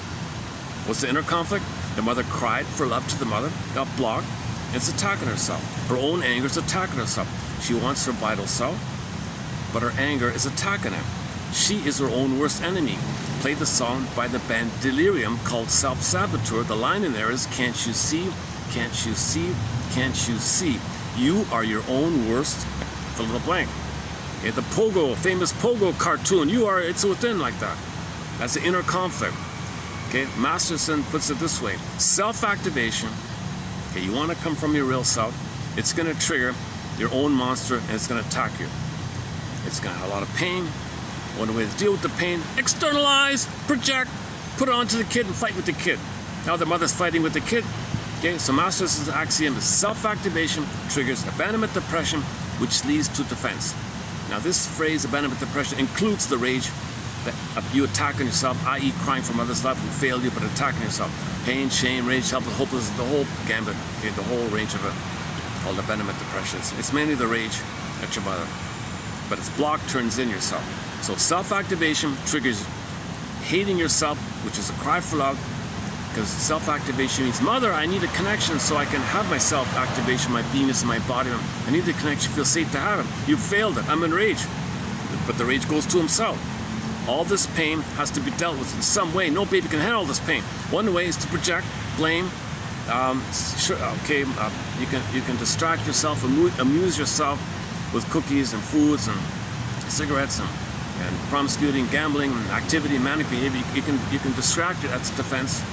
Okay, that's one kind of way. Or just create an entity, a person out there to stand in and hold the thing inside of you and fight with them as if you're fighting with yourself. So you fighting with your anger, the paranoia, oh, you're angry at me, you reject me, I fight with you. Why you criticize me, baby? You do what I say. That's like saying to your own anger, hey, my own anger, you do what I say. And your anger says, you want me to do what you say? You say that you want mother's love. Okay? And mother said, and mother said no. That turned to rage, and the rage turned to yourself. So if you want me to do what you say, I gotta hate you. What the hell? It doesn't work. It doesn't work. So she can battle with the kid on the outside. It just functions as some kind of dispersal of tension release where the kid plays that part of her. So she projects the monster of the id onto her own baby and fights the baby, and there's a dispersal. She might have schadenfreude, feelings of victory. Gotcha, you're not gonna beat me, baby. I'm gonna get you. This kind of Italianic issue like that. So she's in battle with the kid. No, it's with them. She can't handle inner conflict. So that's why she might have another reason why she might have a kid, to have this conflict. I gotta have a baby. Some others say, I need a baby. I want a baby. Give me a baby. Come on, hubby. Drink some. Follow the rhythm. Not now. Tomorrow's a good time. Come on, hubby. Don't drink anything. Get your count higher. So I'm just joking. I'm just kidding around here. So she wants a baby. Aha! Got the baby. Good. Now I can project my monster of the id onto you and fight with you to feel the tension release, because I'm fighting with myself, my anger's fighting with me. It's too painful to do this. I can disperse some of this tension if I put my anger image onto you and blame you and criticize you and fight with you to just have a continuous pain pumping. It's like just a pain pump. It's Sisyphus, it's hamster wheel, she's dependent on it, and the kid plays the role for that. The kid playing the role of this will be disconnected from his vital self. And he'll play that role. And that'll be in his mind. His development will be frozen because he was playing the role for the mother like this. So can you believe it? That's the reason why some mothers, I don't know what the numbers are, but some mothers might have a kid for this purpose. To have power over the kid. To express anger out instead of keeping it in.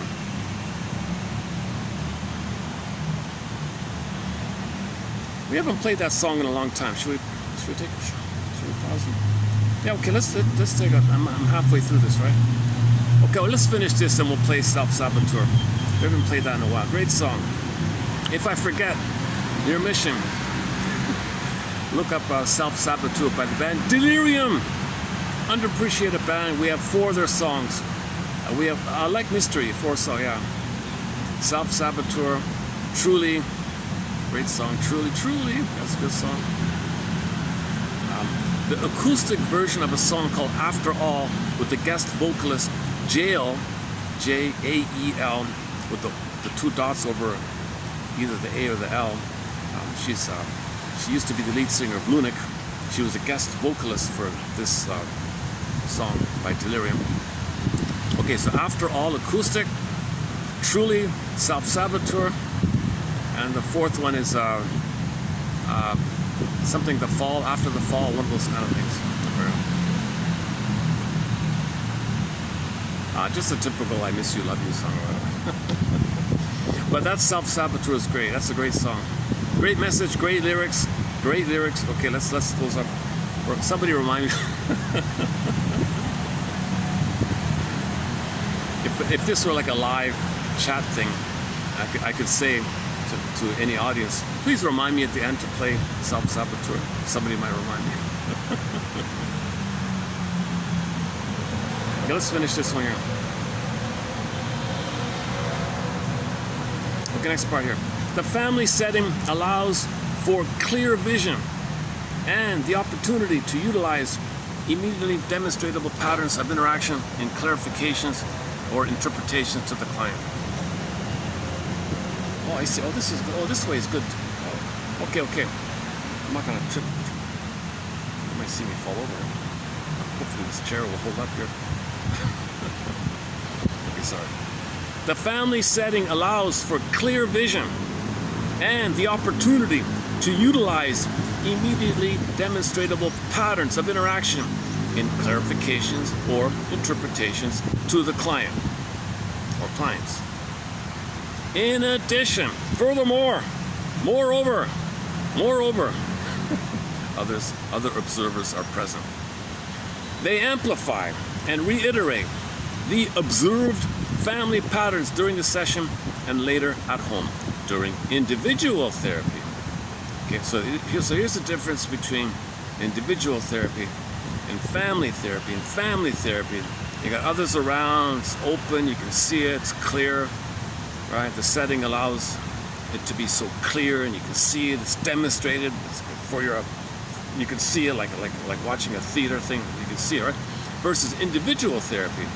During individual therapy, we make explicit, that which is inferable.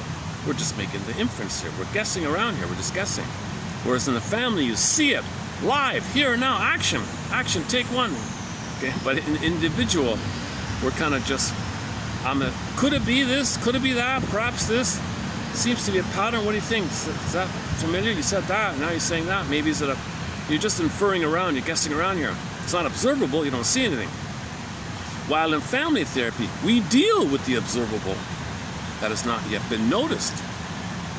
Okay, so in the family, it's going on, but you didn't notice it. Back to the family one. In other words, during individual, psychoanalytically oriented therapy, we assist the client to make something that is unconscious conscious, and thus more manageable. Make the unconscious conscious.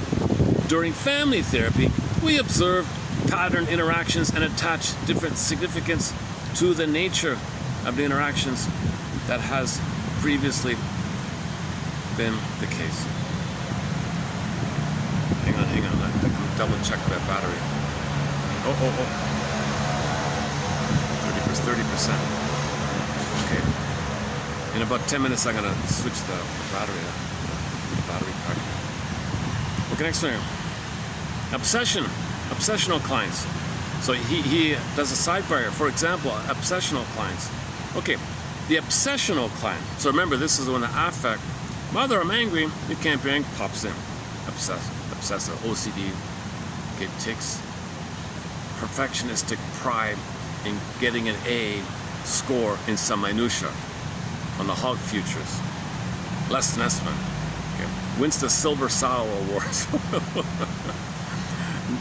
During the episode, nobody can remember the name of the trophy. Was it the bronze pig award or something? Or was it the golden? Was it the golden this hog? I can't remember. What was it? The Silver Sow? Is that it?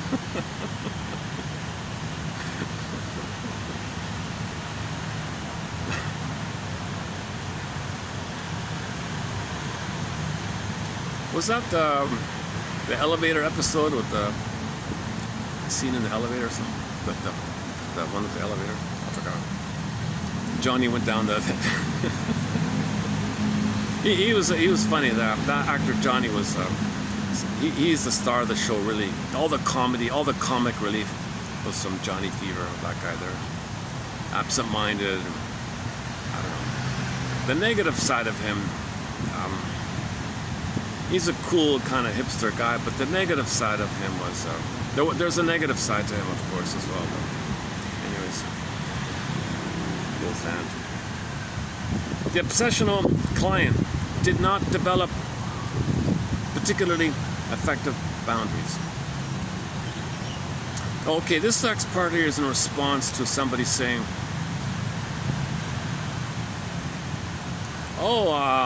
Mr. Counts,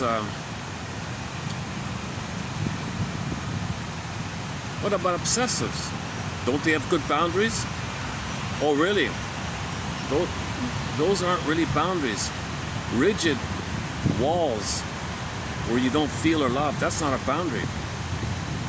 The obsessional client didn't develop proper boundaries. Instead, he built a wall between himself and the rest of the world. This kind of wall usually involves a constriction of the person's affective life.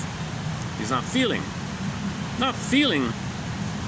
Boundaries are like just, you don't become one with somebody and you don't wall off and deny your feelings. You live and feel and you have an identity. If you have no identity, as a defense against the pain, you either merge or wall off, like you cling or you're hysterical or you're obsessive. So and you lose a lot of parts of yourself. So the obsessive can't even think clearly. He can't even know the main idea of the story. He doesn't know the spirit of anything. He doesn't know the main message. He sees a film about some great story. All they can tell you was about some trivial detail about some special effect being imperfect, and he knows it. He gets an A. What about the main idea? Don't push it. He can't. I'm telling him there's a mistake with the special effect. That's all. They're taking refuge in that. They, oh, you got an A for that. Silver sour or silver sour. So Nessman wouldn't be a good leader. Guys like Les Nessman would not be good leaders. They'd be brutal dictators or something. That kind of. You need people with emotion. You need people with an identity and feelings. A golden ball. Oh, so he gets a golden pig award instead of having silver.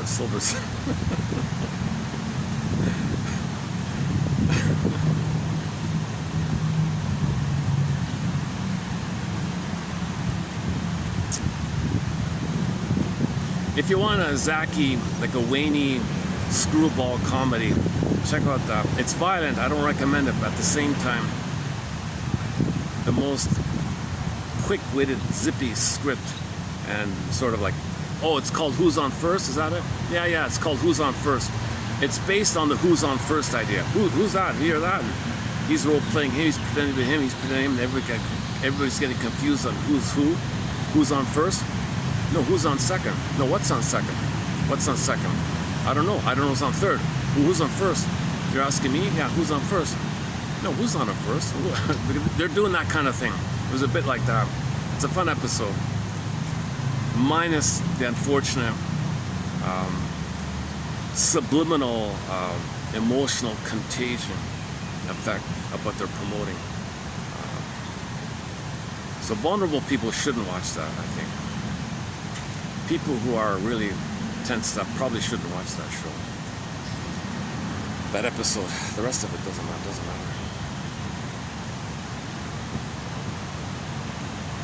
Because to see the manager deal with his problems in that kind of manner, it's anti-civilized, it's anti-everything, right?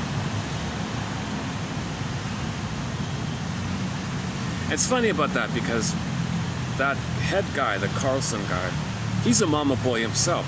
He's totally dominated by his mother. He's kind of like a version of the Les Nessman. They're a little similar like that. They're both extreme mama boys. He's just the poor one, staff one, and he's the owner. He's not a real owner. He's a placeholder for the mother's game. She owns like hundreds of stations, and she deliberately wants one to fail so the others can make even more money. So she puts the son there. It doesn't, because it's set up to fail. Johnny says, when he learns about this, oh, a mother's love, it's so touching. A mother's love, it breaks your heart. Oh, mother's love. Because the mother's just has no desire for the son to be happy or successful. She's taking advantage of his dumblingness and fumblingness and unawareness, because that show is designed to lose money so she can make more money with the other stations she owns. And Johnny says, wow, a mother doing this to her own son. Oh, that's so touching. It's an individual clip. Somebody posted it as a separate clip called I forgot. Oh, change of format.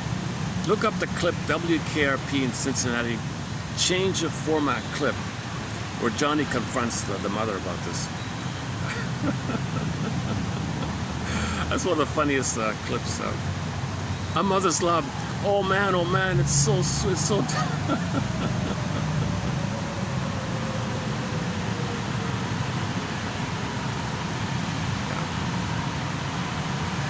By the way, that mother, Mrs. Carlson, plays in the Twilight Zone in a humbling kind of a way, in an evolving kind of way. She plays in the Twilight Zone episode called Long's Lost and Found Emporium, where she's trying to heal and grieve or something like that. I forgot exactly that. But in the WKRP, she's not there yet. She doesn't see there being any problem. She's a megalomaniacal mania, greed, entitled, vicious, I win, I control, this kind of thing. The son is just a scapegoat, tool, pawn for her. So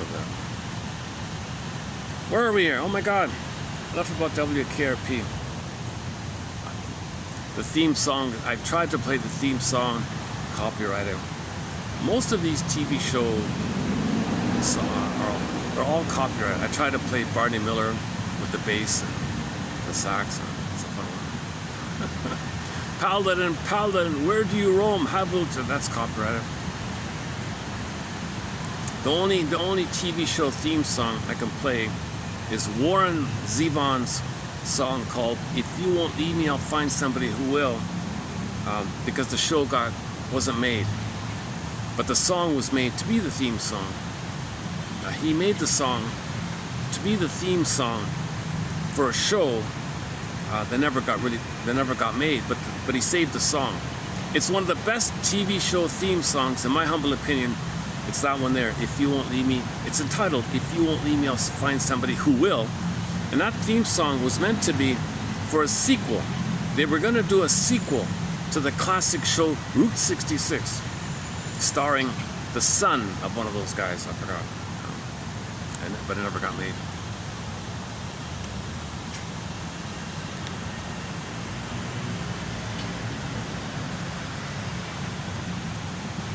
Oh wow, this is a treat here today. I can relax a little bit. Here. It's funny because I'm not really all that rested here today. So, okay, where are we here? Back to the obsessive one here. The obsessive client. Okay, the walls. The guy with the walls, right? Out of touch, can't feel, can't love, can't care. Exiling. All right. The obsessional client is out of touch for the most part with his feelings, and often perceives them as arising elsewhere than from himself. We have all observed obsessional men who marry hysterical, exaggeratedly emotional women. The husband may even provoke the wife to be like this. The couple is trading disassociations. What does that mean exactly? Quote, the author of this phrase, trading association, okay, Mr. Wayne here says here, quote, it should be stressed that the reciprocal trading of disassociations, oh, did I say associate? Disassociation, interesting phrase, right? So your mind, you're trying to escape, the baby can't escape. The baby wants to escape from the mother, but there's no escape. He can't escape. He can't fight with the mother. He wants to escape. He can't escape. Obviously, he can't convince the mother to love him. He's got to escape. Okay, he spaces out in the mind. So there's some kind of disassociation, a symptom of trauma. So something about him is disassociated. So the obsessive has feelings disassociated. So he wants the wife to show the feelings for him. Now, the hysterical woman has a disassociation around managing feelings. Well, he implodes them. I manage it by burying them. So he will bury it. That's the disassociation of her feelings, to have it imploded. But she's exploded. So this kind of thing. All right. It should be stressed that the reciprocal trading of disassociations both serves to keep out of each individual's awareness of himself the dreaded qualities and ideas, and also serves to retain these qualities within his purview at a fixed distance from his ego. The individual's fear. The individual's going to get the battery. Hold on a second. Let me get the battery. What is it? 20%. Okay, just in time. Huh? All right. Okay, so we got the battery going. Okay, let's continue here with Wayne's quote about trading disassociations.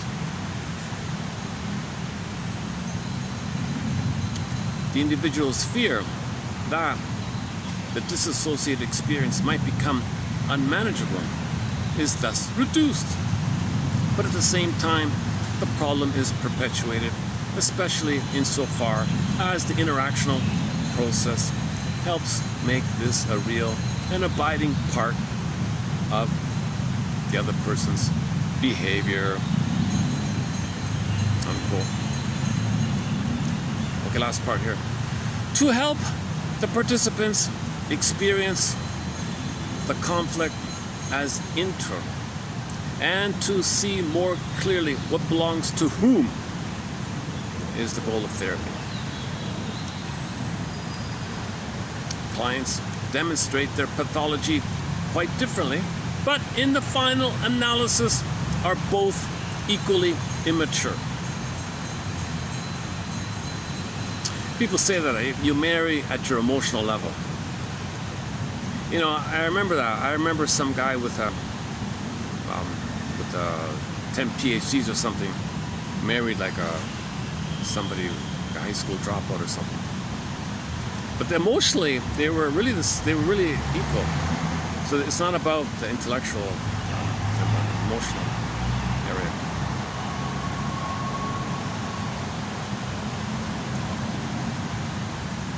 Many people consult me for difficulties that are being experienced internally. They are aware that something they are doing causes their unhappiness. Okay, if you're aware that you're contributing, that you're doing something that's causing your unhappiness, that something is going on within you, okay, now you got a chance. Thus, they are able to take responsibility for themselves and their place in life. All right, that's 3014. Not a bad, this is a good solid compliment, but please check out 3013 and 12 and 11 and 10. That's a good stretch. You know, go to 30, start with 30, 10, and now up to 14. Those five, 30 to 14 inclusive, those are 5 great pages. Those are 5 good pages. Oh, assuming I don't change the numbers when no, they should be there. If the numbers are, sometimes there's little changes, so it might be a little misaligned or something. But it should be the case that if you go to 30, like today's video is 30, we're still in the 80s, right? 30 to 80 something. I'm jumping. This is, but what I did here is a preview. So go to 30, 10 to 14. That's a great stretch. That's a great stretch. With Johnson and Teachworth and Laveman and Forrest, and now this Mr. Coates here. Counts. I keep saying Courts. Counts. Robert M. Counts. He's only got a couple of articles. His MO is he was one of the go-to family therapists, but he specializes in divorce or something, divorces. Oh yeah, he I don't have it here, but he made a comment that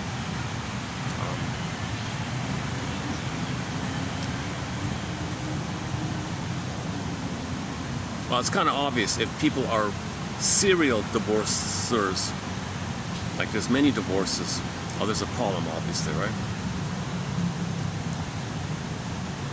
Versus the, he calls it divorce prone, the divorce prone person is severely dysfunctional, versus the divorce hesitant. But when the hesitant one does get married, they cling and they stay, and then they don't leave, they're usually dumped by the other. Okay, I didn't bother with all that, it's kind of, a lot of it's obvious. Okay, before I forget, let's take up the Delirium. Let's take a musical break here, and maybe I'll do a peek at that propaganda quote and see how we do here. Hang on a sec. We haven't played this in ages, man. Oh man, what a great song. Okay, hang on. Let me unplug this. Hopefully I still have it here. Delirium. Do we still have it?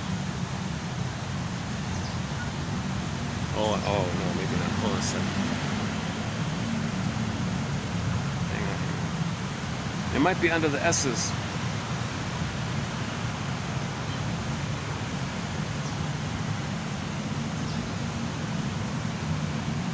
Oh yeah, here we go. Okay, self-sabotage. All right.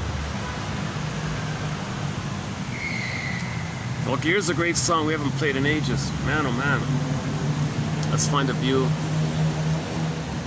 Let's get a view of some clouds. One second. How about this right here? Is that a good view? More or less. All right. Okay. Here we go. Here's listen to the lyrics if you can make it out. Try to pay attention to the lyrics.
You know, we could borrow the lyric there. Can't you see can't you see? Oh, these people are just right there. You contribute to your dysfunction. That you are contributing. That you contribute to your problems and unhappiness and disappointment. That you contribute. You orchestrate. You're involved in this. Okay, you're somehow doing this because you might be projecting something in you on others, and that's dysfunctional. So you're doing this. Can't you see? Can't you see? Can't you see?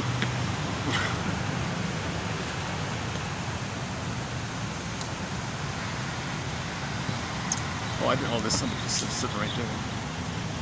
Okay. Actually, yeah, that way I can see if people are going to suddenly appear. Let's see them.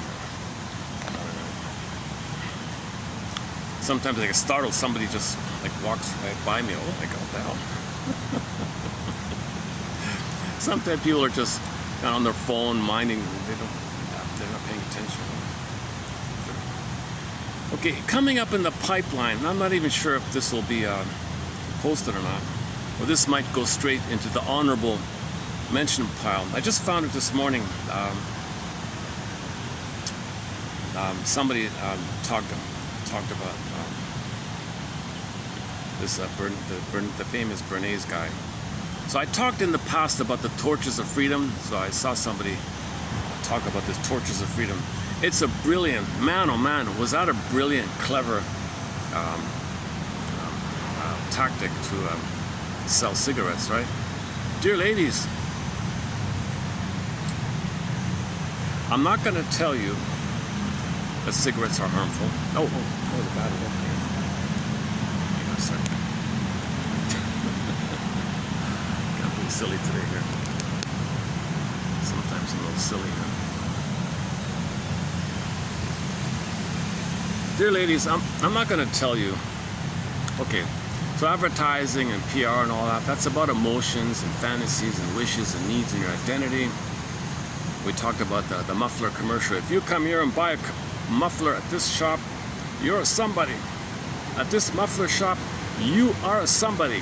Boom, 30% increase in sales. I want to be a somebody. People are influenced by fantasies and needs and childhood needs and wanting for love and identity and feeling important, because most of us, most people didn't get the proper connection and love for their identity, so a lot of ads are going to be about those two kind of areas. Or your anger around it, or defense of feeling relief about it, feeling important about it, or narcissistic, whatever it is, kind of thing. So anyways, in this Torches of Freedom one, I remember the advertiser's not going to say, dear ladies, we want to make money selling this harmful thing. So could you buy this harmful thing? It'll damage your lungs. Look at the x-ray. It'll do that to your lungs. Could you please buy it? They're not going to do that. Oh, dear ladies, we can give you a little bit of fantasy that if you put the thing in your mouth, it might trigger at the time when you were nursing, with the pacifier, the rubber nipple, or mother, or your thumb sucking. It might remind you that. And if you're going to be reminded of your own thumb sucking, and why was the thumb sucking? The mother didn't nurse you, so you turned to your own thumb. Well, it will remind you of your own thumb, or the pacifier, the rubber, the plastic bottle. And maybe it'll remind you of that comfortable thing. So buy this, harm your lungs, and infantilize yourself, and make yourself a little baby again. They're not going to say that, right? Oh, buy this because the chemicals in here will give you a lot of pain, and your brain will compensate with endorphins to numb it. I'm not going to tell you that. Okay, that third part, I don't know. I'm not a doctor. I don't know the science of it. So what they said, what they did instead was, oh, ladies, you want power, right? You want emotional freedom and power from your mother, who engulfed you, who didn't love you so you could be free. Torches of freedom. You buy this thing. It's not a cigarette. It's a freedom. It's a torch. A liberation. You'll emancipate yourself from this mental slavery in your mind. You'll emancipate yourself and free yourself from the ties that bind up your mother not loving you, and you're tied to her. This cigarette will free you from it. It's a symbol of freedom. Torches of freedom. Come on, lady. When women are going, I can be free from the tie my mother and the psyche my mind if I buy this thing. and that's all you focus on. It'll be free. You want freedom? Buy this thing. You'll be free. Or it's a free. Woof. Man, oh man, they made billions of dollars from a simple little idea, right? So this is the sadness about psychoanalysis. It was co-opted, stolen, twisted, perverted by Freud's cousin, his own family member, his cousin, to do things like this. That's just the beginning of it all, to sell products, I think, according to him here. But later on, those same kind of attitudes, those same kind of techniques, were his phone was ringing. Hey, those tricks, those are powerful tricks. Wow, how'd you do that? You're a magician. We want to plunder a country. Can you brainwash the public, scare the public that it's okay for us to plunder and make us look good and they're bad? Make them look bad and make I'm good, make people project their inner conflict outwardly and say we'll win. Don't tell them you're fighting inner conflict. Externalize it. Make people fantasize that they can face their inner conflicts by creating an imaginary outer conflict and get people all rallied like that, and they'll send money for this, and that's the way we can plunder a place and pillage a place. Oh sure, no problem. So he creates a little slogan. Oh, country over there. So he's not going to tell you, oh, country over there has a resource. We want to pillage and plunder. We want to create poverty because you feel. We don't say that. They say, oh, inside, your anger is a threat to you. Projection. They're a threat to you. Oh my God. Good work. Now they plunder a place and they say, oh good, we're safe. It's a trick. It's a trick. You're just using basic 101 inner dynamics, psychological dynamics to sell products, to plunder countries. So this quote references this kind of thing. Okay, Mr. Bernays developed his theories by co-opting psychoanalysis with insights from, was it LeBron or something? LeBron? Crowd psychology? I know nothing about this crowd thing. Okay, the quote says here, Mr. Bernays develops his theories by combining psychoanalytic insights with crowd psychology, believing that human beings are governed less by rational thought than by unconscious desires and emotional impulses that can be strategically manipulated through symbols and media narratives. When was the last time you bought a product for a practical, reasonable, practical, intelligent, utilitarian, good value? Never, almost never, right? Everything triggers some fantasy. Back to the cigarettes, the He-Man one, right? I'm gonna be a macho cowboy if I buy this. Simple association, transference. A common one is the authority one. You just pay some people to highlight something positive, cherry pick. Oh yeah, the doctor said such and such. Okay, for more on that point, on the cherry picking idea, oh my God, we just posted it. Hang on. Oh, for Pete's sakes. There's a, oh man, what's it called again? There's a film. Reading and critical thinking skills film. It's a black and white film from the 50s or something. It was meant for school kids. And it told the school kids, if you see an ad for a film and it says, exciting, wait a minute. That word might have been taken out of context. So it turned out the original context was, that film is as exciting as watching paint dry. Hold on a second.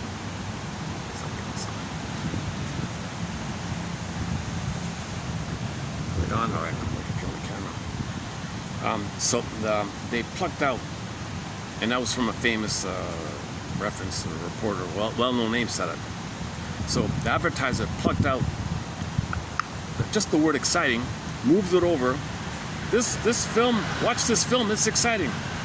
So the guy goes to watch it. It's boring as like watch, and he said this is like watching paint dry or whatever it is. So this is just one of the tricks to trick you to think there's some kind of authoritative voice behind it, using some cherry picking idea. Reading and critical thinking skills. I posted it in the if you go to the shorts Yeah, go to the short section. Look into somewhere in probably in the month of May, around May or early June. You'll see a black and white image on the screenshot.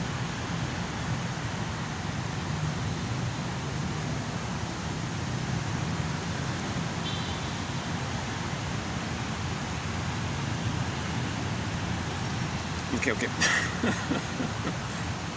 Again, Mr. Bernays developed his theories by combining analytic insights with crowd psychology, believing that human beings are governed less by rational thought than by unconscious desires and emotional impulses that can be strategically manipulated through symbols and media narratives. He approached the public not as autonomous individuals engaged in critical reasoning, but as psychologically vulnerable masses responsive to suggestion, imagery, repetition, emotional association. Okay, so this is a children idea, right? This perspective fundamentally altered the practice of persuasion because it shifted attention away from factual debate toward subconscious influence. For example, this is a new one for me here. His famous promotional campaigns illustrate this transformation clearly. In promoting bacon and eggs as a healthy, wonderful breakfast, Mr. Bernays didn't merely advertise food products directly. Instead, he secured endorsements from thousands of doctors who framed the meal as scientifically beneficial, thereby converting commercial promotion into apparent medical consensus. So there's the authority idea. Authority itself became a persuasive technology because audiences were more likely to accept messages appearing independent from the commercial interests. So sales went up dramatically when you can twist what doctors say or pay them or nudge, wink, kick back, say something nice about this, or just piece it together. Hey doctor, tell me about the benefits of bacon. There's something good about it, right? Okay, good, thanks. And tell me something good about eggs. All right, fine, thank, good. Doctors say, okay. Next one, here's the famous one. Similarly, I still marvel at this. The only way smoking, I'm being a little tongue-in-cheeky, the only way smoking can help a woman fantasize freedom is if some fellow she doesn't like and she blows smoke at him, he might be turned away. Well, you got your freedom. You didn't like the guy, and the cigarette scared him off. Maybe that. I don't know. I'm amazed at this. Similarly, his Torches of Freedom campaign reframed. I'm reminded of the song by the J. Gauss Band, Freeze Frame. Reframed female smoking as a symbol of liberation and equality. It's a symbol. Dear ladies, it's a symbol. Forget about the facts of lung cancer and breathing difficulties and respiration issues and hurting your child and making your child suffer if you're pregnant. Forget it. Don't forget about that.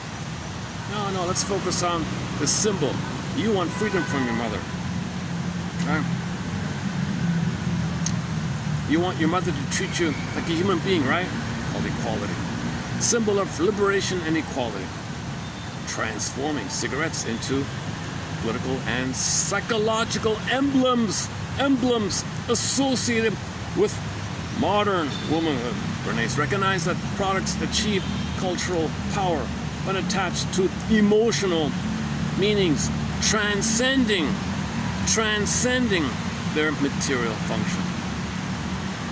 Smoking no longer represented tobacco consumption alone, but participation in a broader narrative of emancipation, rebellion, and social transformation. Whoa, eh?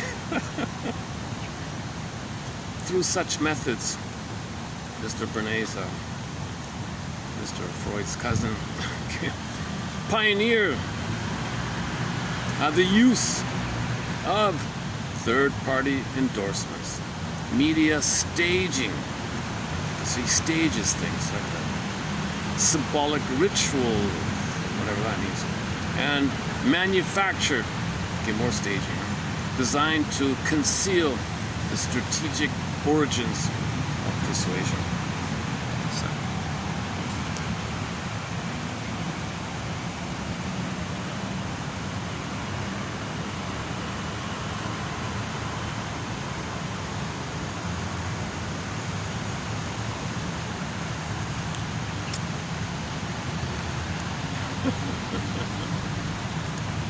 Okay, something fell on my eye. Some little bug or something, some piece of leaf or something, some dust on it. Okay.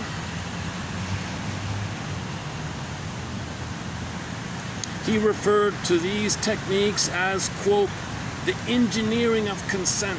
The engineering of consent, a phrase revealing his conviction that public opinion could be scientifically organized through the management of psychological forces. Those who understood the mechanisms shaping collective thought therefore possessed enormous social power. In his famous book, simply entitled Propaganda, you know how I found this in a roundabout way? The music feed, I didn't know this, but there's a pitiful pop band out of Germany called Propaganda. It's just some lady talking over some techno thing. And it's a popular band over there. What the hell? It's awful. I don't get it. But there's some obscure little techno 80s band called Propaganda out of Germany. And then it led to this thing, the reference to this one. In the book Propaganda, published in 1928, 98 years ago, right? 98 years ago, Mr. Bernays, Freud's cousin, Mr. Freud's cousin,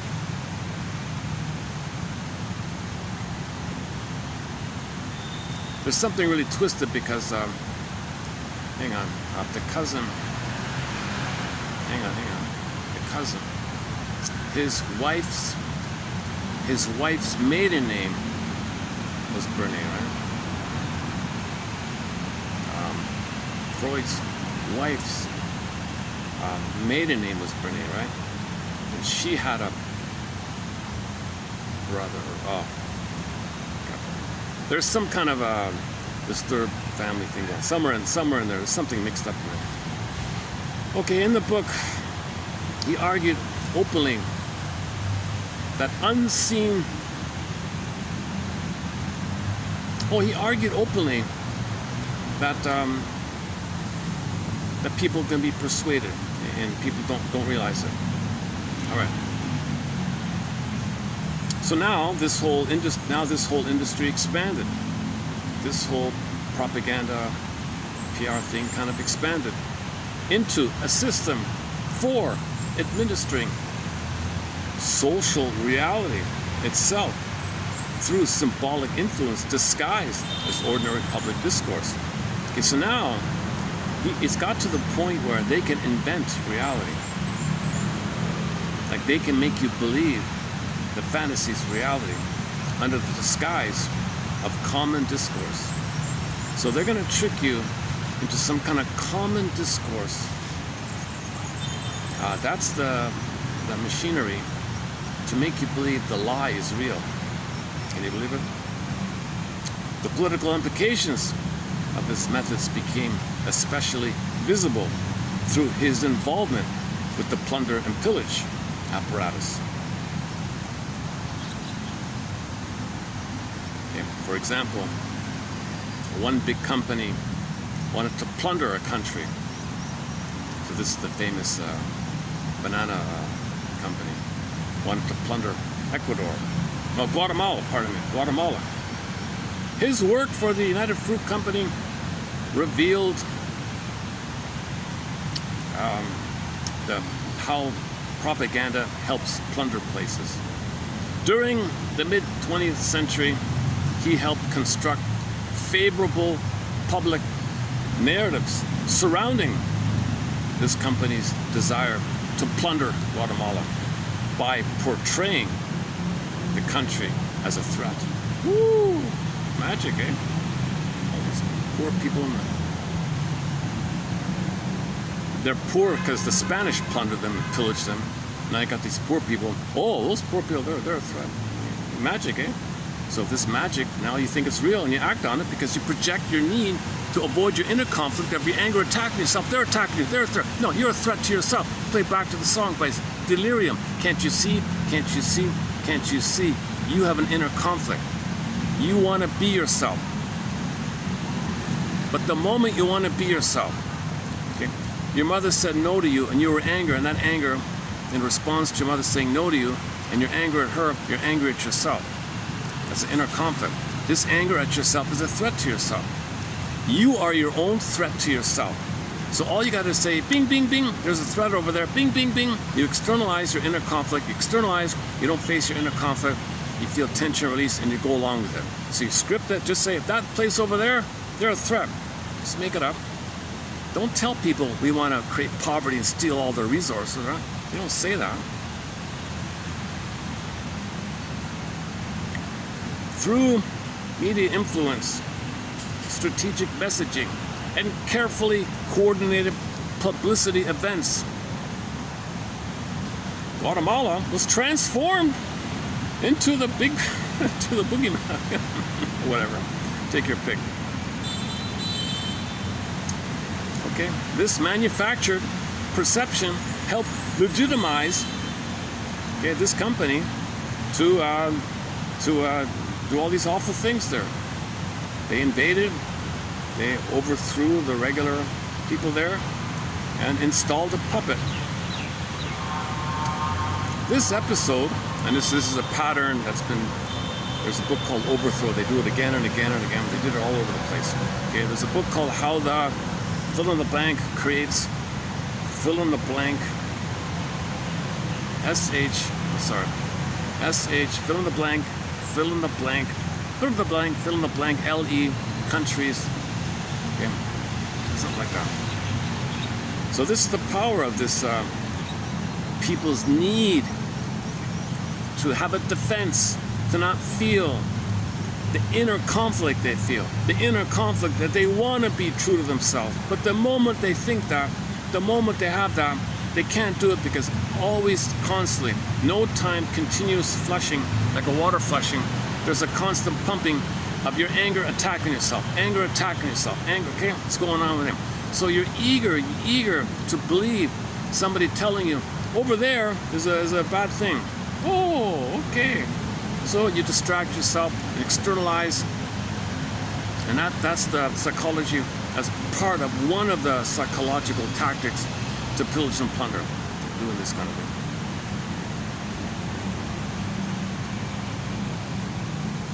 Is that it?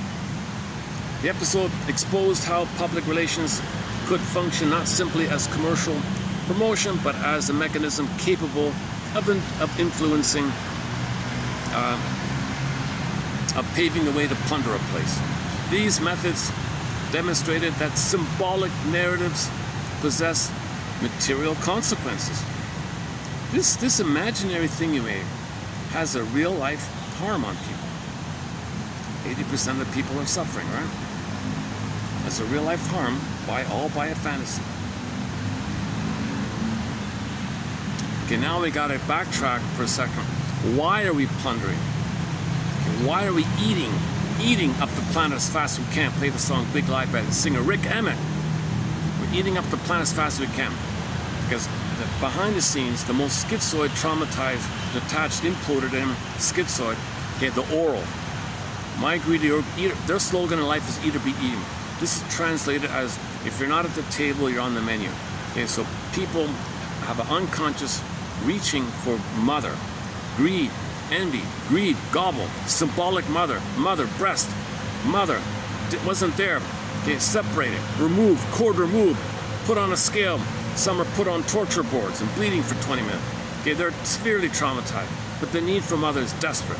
Entitled, desperate, enraged. Gobble, symbolic mother, it's breast. Guatemala is not somebody's mother's breast. Gobble, they don't care, unconscious, not reasonable. Look for mother. Gobble the country, Guatemala. Is it called? Is it Guatemala? Did I get it right? Yeah, Guatemala. Okay. It's a dispersal. It's a dispersal of the tension of your anger attacking yourself. So you do two things. You gobble for mother. At the same time, mother's the threat. You're doing at the same time on another level. Mother's the threat, and you need mother, and you gobble, and she's the threat. So the end result is there's real people living in Guatemala in dire straits, dire situation. It's psychological. Now, why did this start? Why did we get into the global pillage modality? The theory here is that roughly somewhere between 5 and 10,000 years ago, due to the mismanagement of our discoveries and lack of self-awareness about ourselves, we accidentally, it's all an accident, we accidentally traumatized ourselves. We got extra serotonin from discovery, the surplus, it goes down, give me more. And we became addicted. How do you plunder? Village to pillage. How do you pillage? Create prejudice. How do you create prejudice? Well, suffer the children. Remove the baby. The moment the babies were removed, for the first time ever, babies were removed. Once you do that, okay, in the name of pillage and plunder, we create this flying, quote-unquote, flying monkey to go out and gobble. And the most attached behind plot, and the proxies are the aggressor or the behind the scenes. Okay, that's a 55-hour topic if I open the door on the plunder system. We have a thing called the 55 symptoms of as above, so below on the plunder system, like that. So babies are traumatized, they feel emotional poverty, guilt, debt, pain, debt to the mother. Okay, you, Guatemala, you owe. So you project yourself, you repeat, you think you can master the trauma by doing to Guatemala what your mother did to you. You identify with the aggressor, you play the active mother aggressor. You project your soul onto Guatemala and repeat what happened to you, but you're going to be the active one, and Guatemala will be your passive innocent soul. It's nonsense. Hurting others the way your mother hurt you doesn't undo you having been hurt by your mother back in the nursery. But again, the unconscious does not know time, and it's the puppet master. The unconscious, the puppet master. Not reasonable, but you're in pain, and you're trying to get out of the pain. One fantasy way of trying to get out of the pain is to know mother did this to you. So if you do it to others, it might offer you a pause moment where you can, before you hurt others, say, wait a minute, is what I'm thinking, does that mean I'm supposed to know that's what my mother did to me? And now you're on track. And then you can mourn and realize mother did that to you. Because as a baby you couldn't know it, but as an adult you can now know what you couldn't have known, so that you can ultimately feel now what you couldn't have felt. So this is called the mourning process, grieving process, working through process, abriac, catharsis, emotional release, orbs, inside out the orbs, and so on. Barnett calls it experiential knowing, linking affect to syntax, apprehension to comprehension. It's a loop between what you feel and you can speak it. Are we finishing?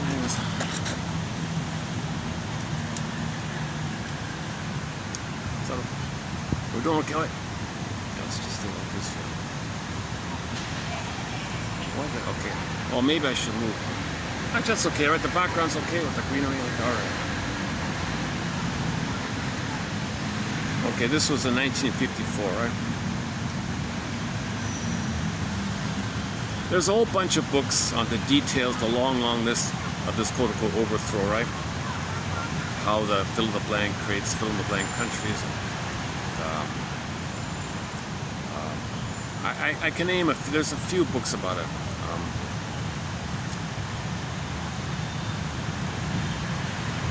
I don't really get into the details and the machinations of plunder system, but I'm kind of thinking about the phrase inside out. You want the out to be better? Heal the inside.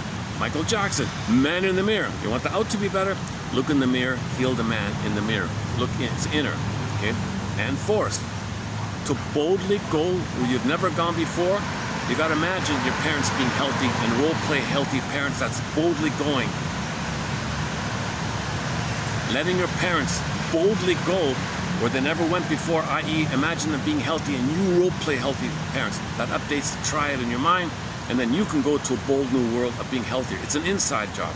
If the inside's healed, the outside of it will reflect it. The outer is a reflection of the inner, inside out. You want to heal the outer, heal the inner. That's above, so below. So I'm kind of focused more on the psychological. I don't really focus on the details like the others can spell it all out. I'm not a historian. I don't focus on this kind of thing. But if something helps understand ourselves, I'll include it.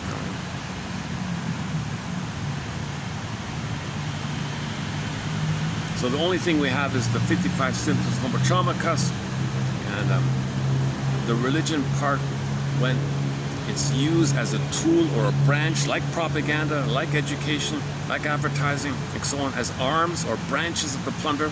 So religion is actually a Trojan horse for the plunder, or tool of the plunder, things like that. That's a huge topic as well. Are we finished here? 1954. The episode exposed how public relations could function not simply as commercial promotion, but as okay, did that already. The ethical controversy surrounding all this. So what about the ethics here? You gotta be kidding. He revealed that modern communication systems allow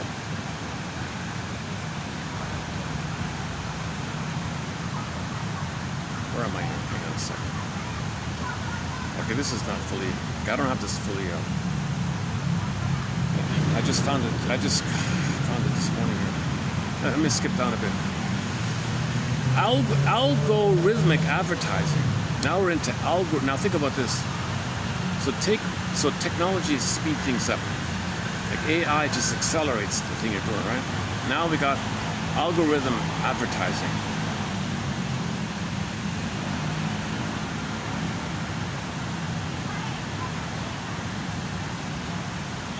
Well, the ethical dilemma remains unresolved because global pillage depends simultaneously upon public participation and sophisticated techniques for managing the very consciousness through which plundering becomes possible. What a thought. All right, let's leave it there. And a quick follow-up here is this one here about the AI. Okay, Mr. Bernays, Freud's nephew, applied analytic insights to mass persuasion, demonstrating that appeals to emotion and identity are more effective than rational argument in shaping public opinion. His techniques, for example, third-party authority, emotional association, bandwagon, that's a common, the band, we're all doing, everybody's doing it, it's supposed to be, remain the building blocks, remain some of the building blocks of propaganda. Okay, now we got AI generated synthetic media that convincingly depicts people saying and doing things they never said or did. This represents a qualitative escalation in propaganda. The technology's trajectory is quite clear. For example, deepfake quality improves. Deepfake quality improves approximately as fast as general AI capability, which is to say, faster than in any historical precedent for media manipulation. For example, in 2018, deepfakes were easily detectable by visual artifacts. By 2024, it's 2 years ago, right? 2024, AI-generated faces were, for many people, indistinguishable from real faces. And now, 2026, AI-generated voice clones requires only 3 seconds of audio. Well, 2024. So he's just saying that the gap to if the AI speeds up, then the propaganda ability speeds up faster, whereas before there was a more of a lag, I guess.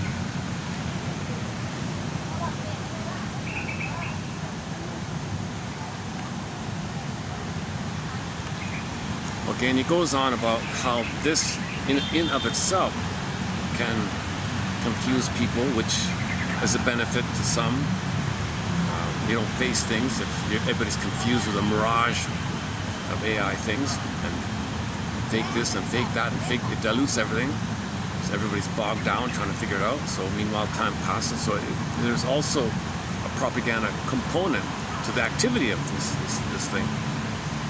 So we're adding new techniques of deception. But why? Why? See why? In the survival brain, you cannot be honest. That's your vital self. The moment you're honest, your own anger attacks you. You're dodging from your own anger.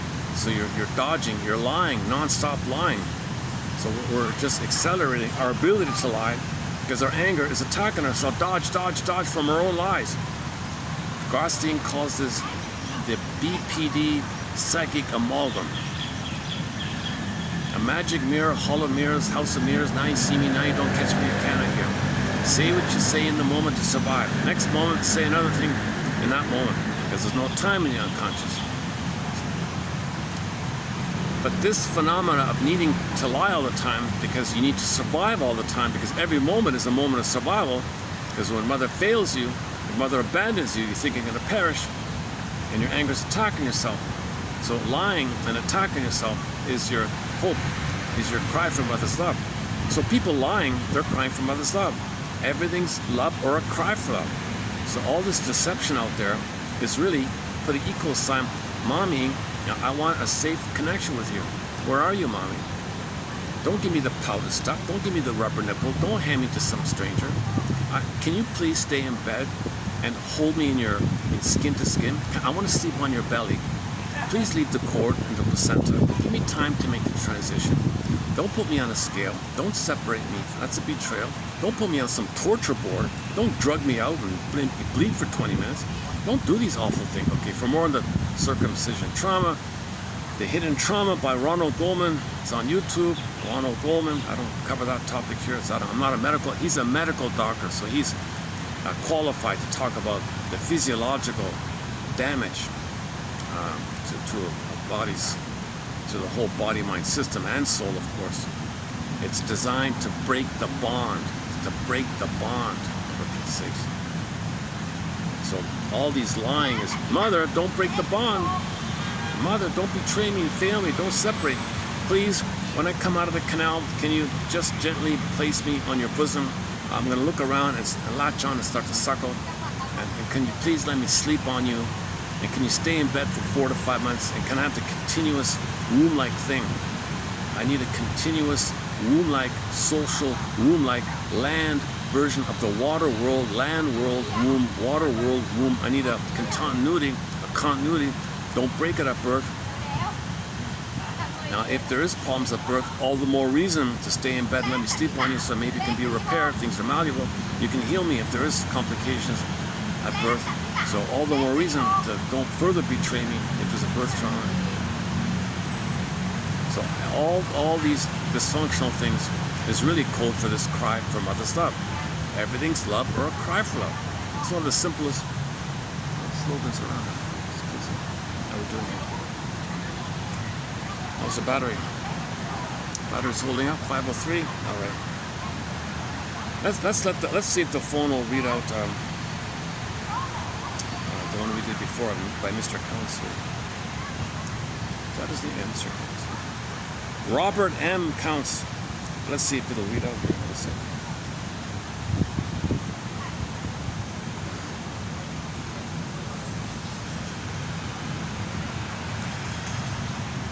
That's not reading. Sometimes it works, sometimes it doesn't. Look up. Look. Yes.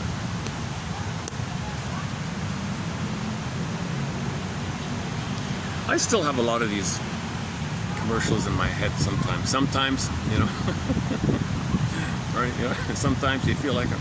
Sometimes you don't. My goodness. Don't worry, Mom, we're going to. That's still in my mind sometimes. These commercials really. No, it's not reading it out. Son of a gun. Sometimes it works, sometimes.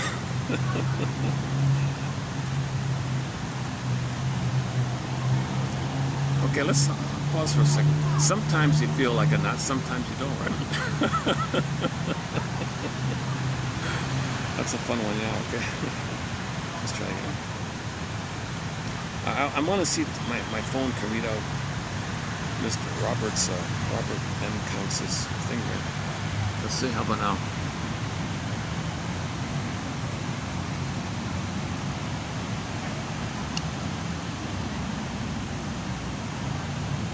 No, it's not going to do it.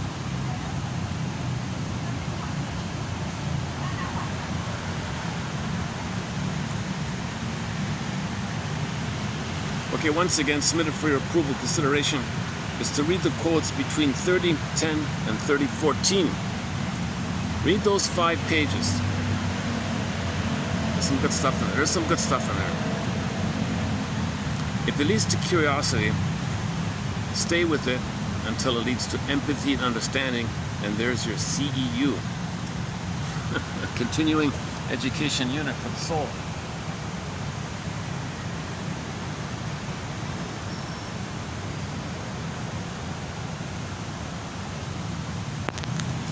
Start to wind down here.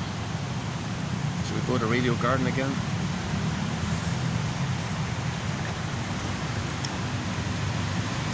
So let's try this.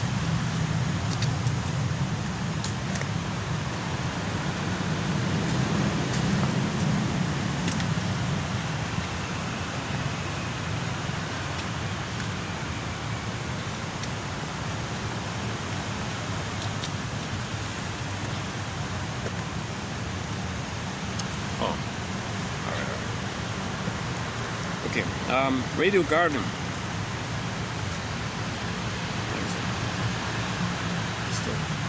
Okay, let's go to Radio Garden.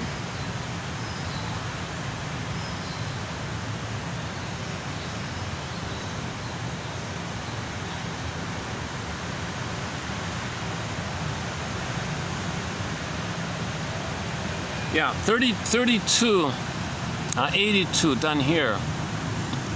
Part 1 is only 33 minutes long. That's sort of introductory, that's okay.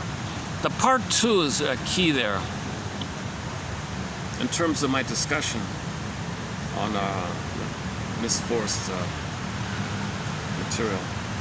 And in 3281 was the discussion on the Cheap Trick song, I Want You to Want Me, and Teachworth's follow-up to the book Why We Pick the Mates We Do, Stephen M. Johnson's The Symbiotic Character, and Larry Laidman's about the splitting projection idea. I'm okay, you're not okay. So a lot of great stuff recently. Man, oh man. Let's see how we're doing here. Yeah, look at that here. See a lot of go to the shorts section. There's some good shorts in here. 1 view, no views. It ranges from no views to 1,400 views recently. The most popular, if you type in popular, let's see what shows up here.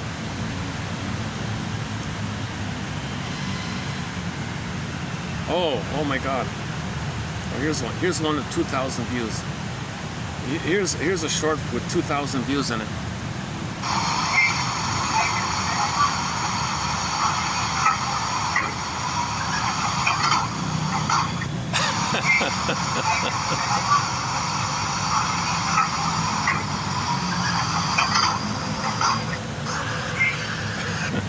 That ostrich view got more views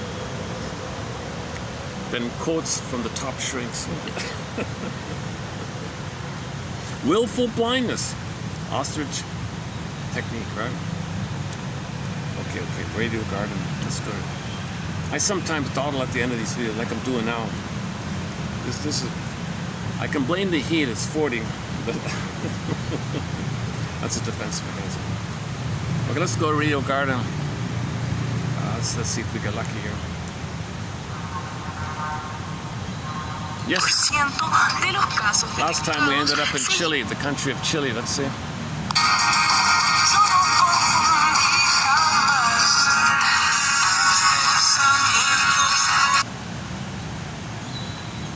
Han mostrado un incremento sostenido en las últimas. Peru.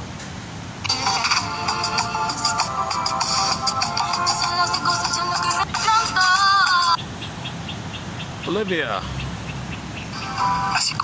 Oh, let's go to Guatemala. We talked about Guatemala today. Hang on. We talked about Guatemala, the country that was plundered. They've all been plundered, I guess. Let's look for Guatemala. Hold on a sec. I gotta find a song from Guatemala. We talked about Guatemala today, right? Mexico. Hang on. Guatemala, all right. Playa Grande.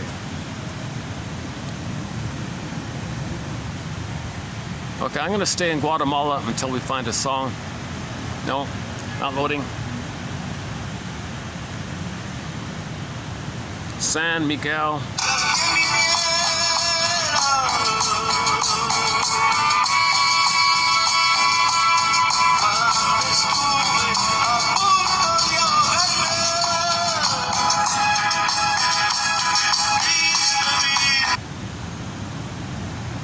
No, ya que le encanta lo nuestro como esto.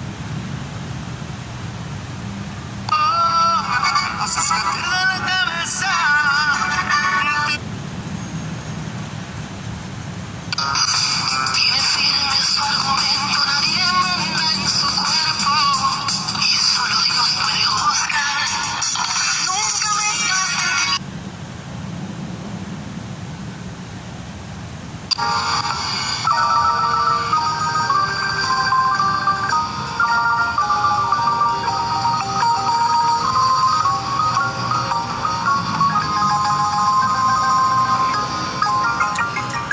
Okay, let's end up with this wooden xylophone. And I'll see you in the next video. Sounds like circus kind of music, fun kind of music. Sounds like a street performer, right? I once saw a couple, a husband and wife, team with two wooden xylophones just like this, playing as a duet like that. They were great. They were a happy couple. They were really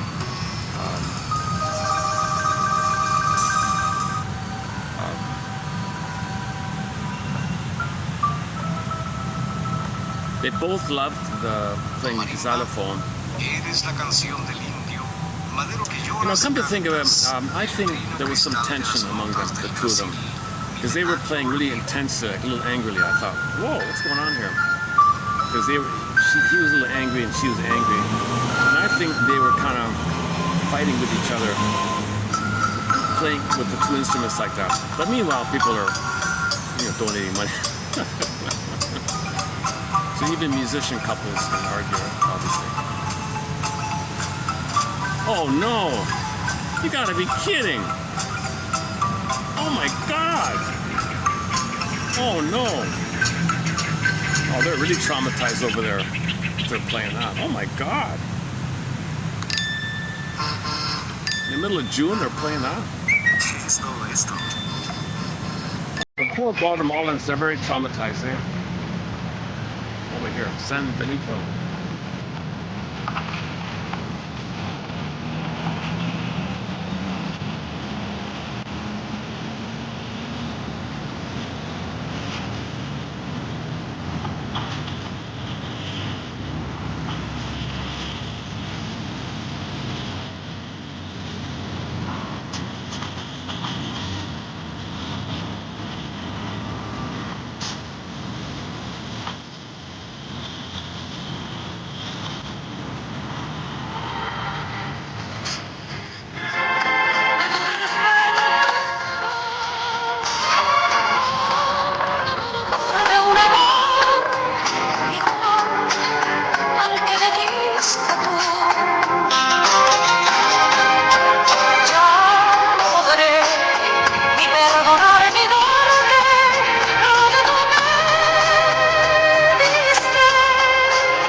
addition to reading the quotes between 30, 10 to 14, check out the song Self-Saboteur by the band Delirium. And I'll see you in the next video, and we'll add some more quotes to raise consciousness. And I'll see you next time.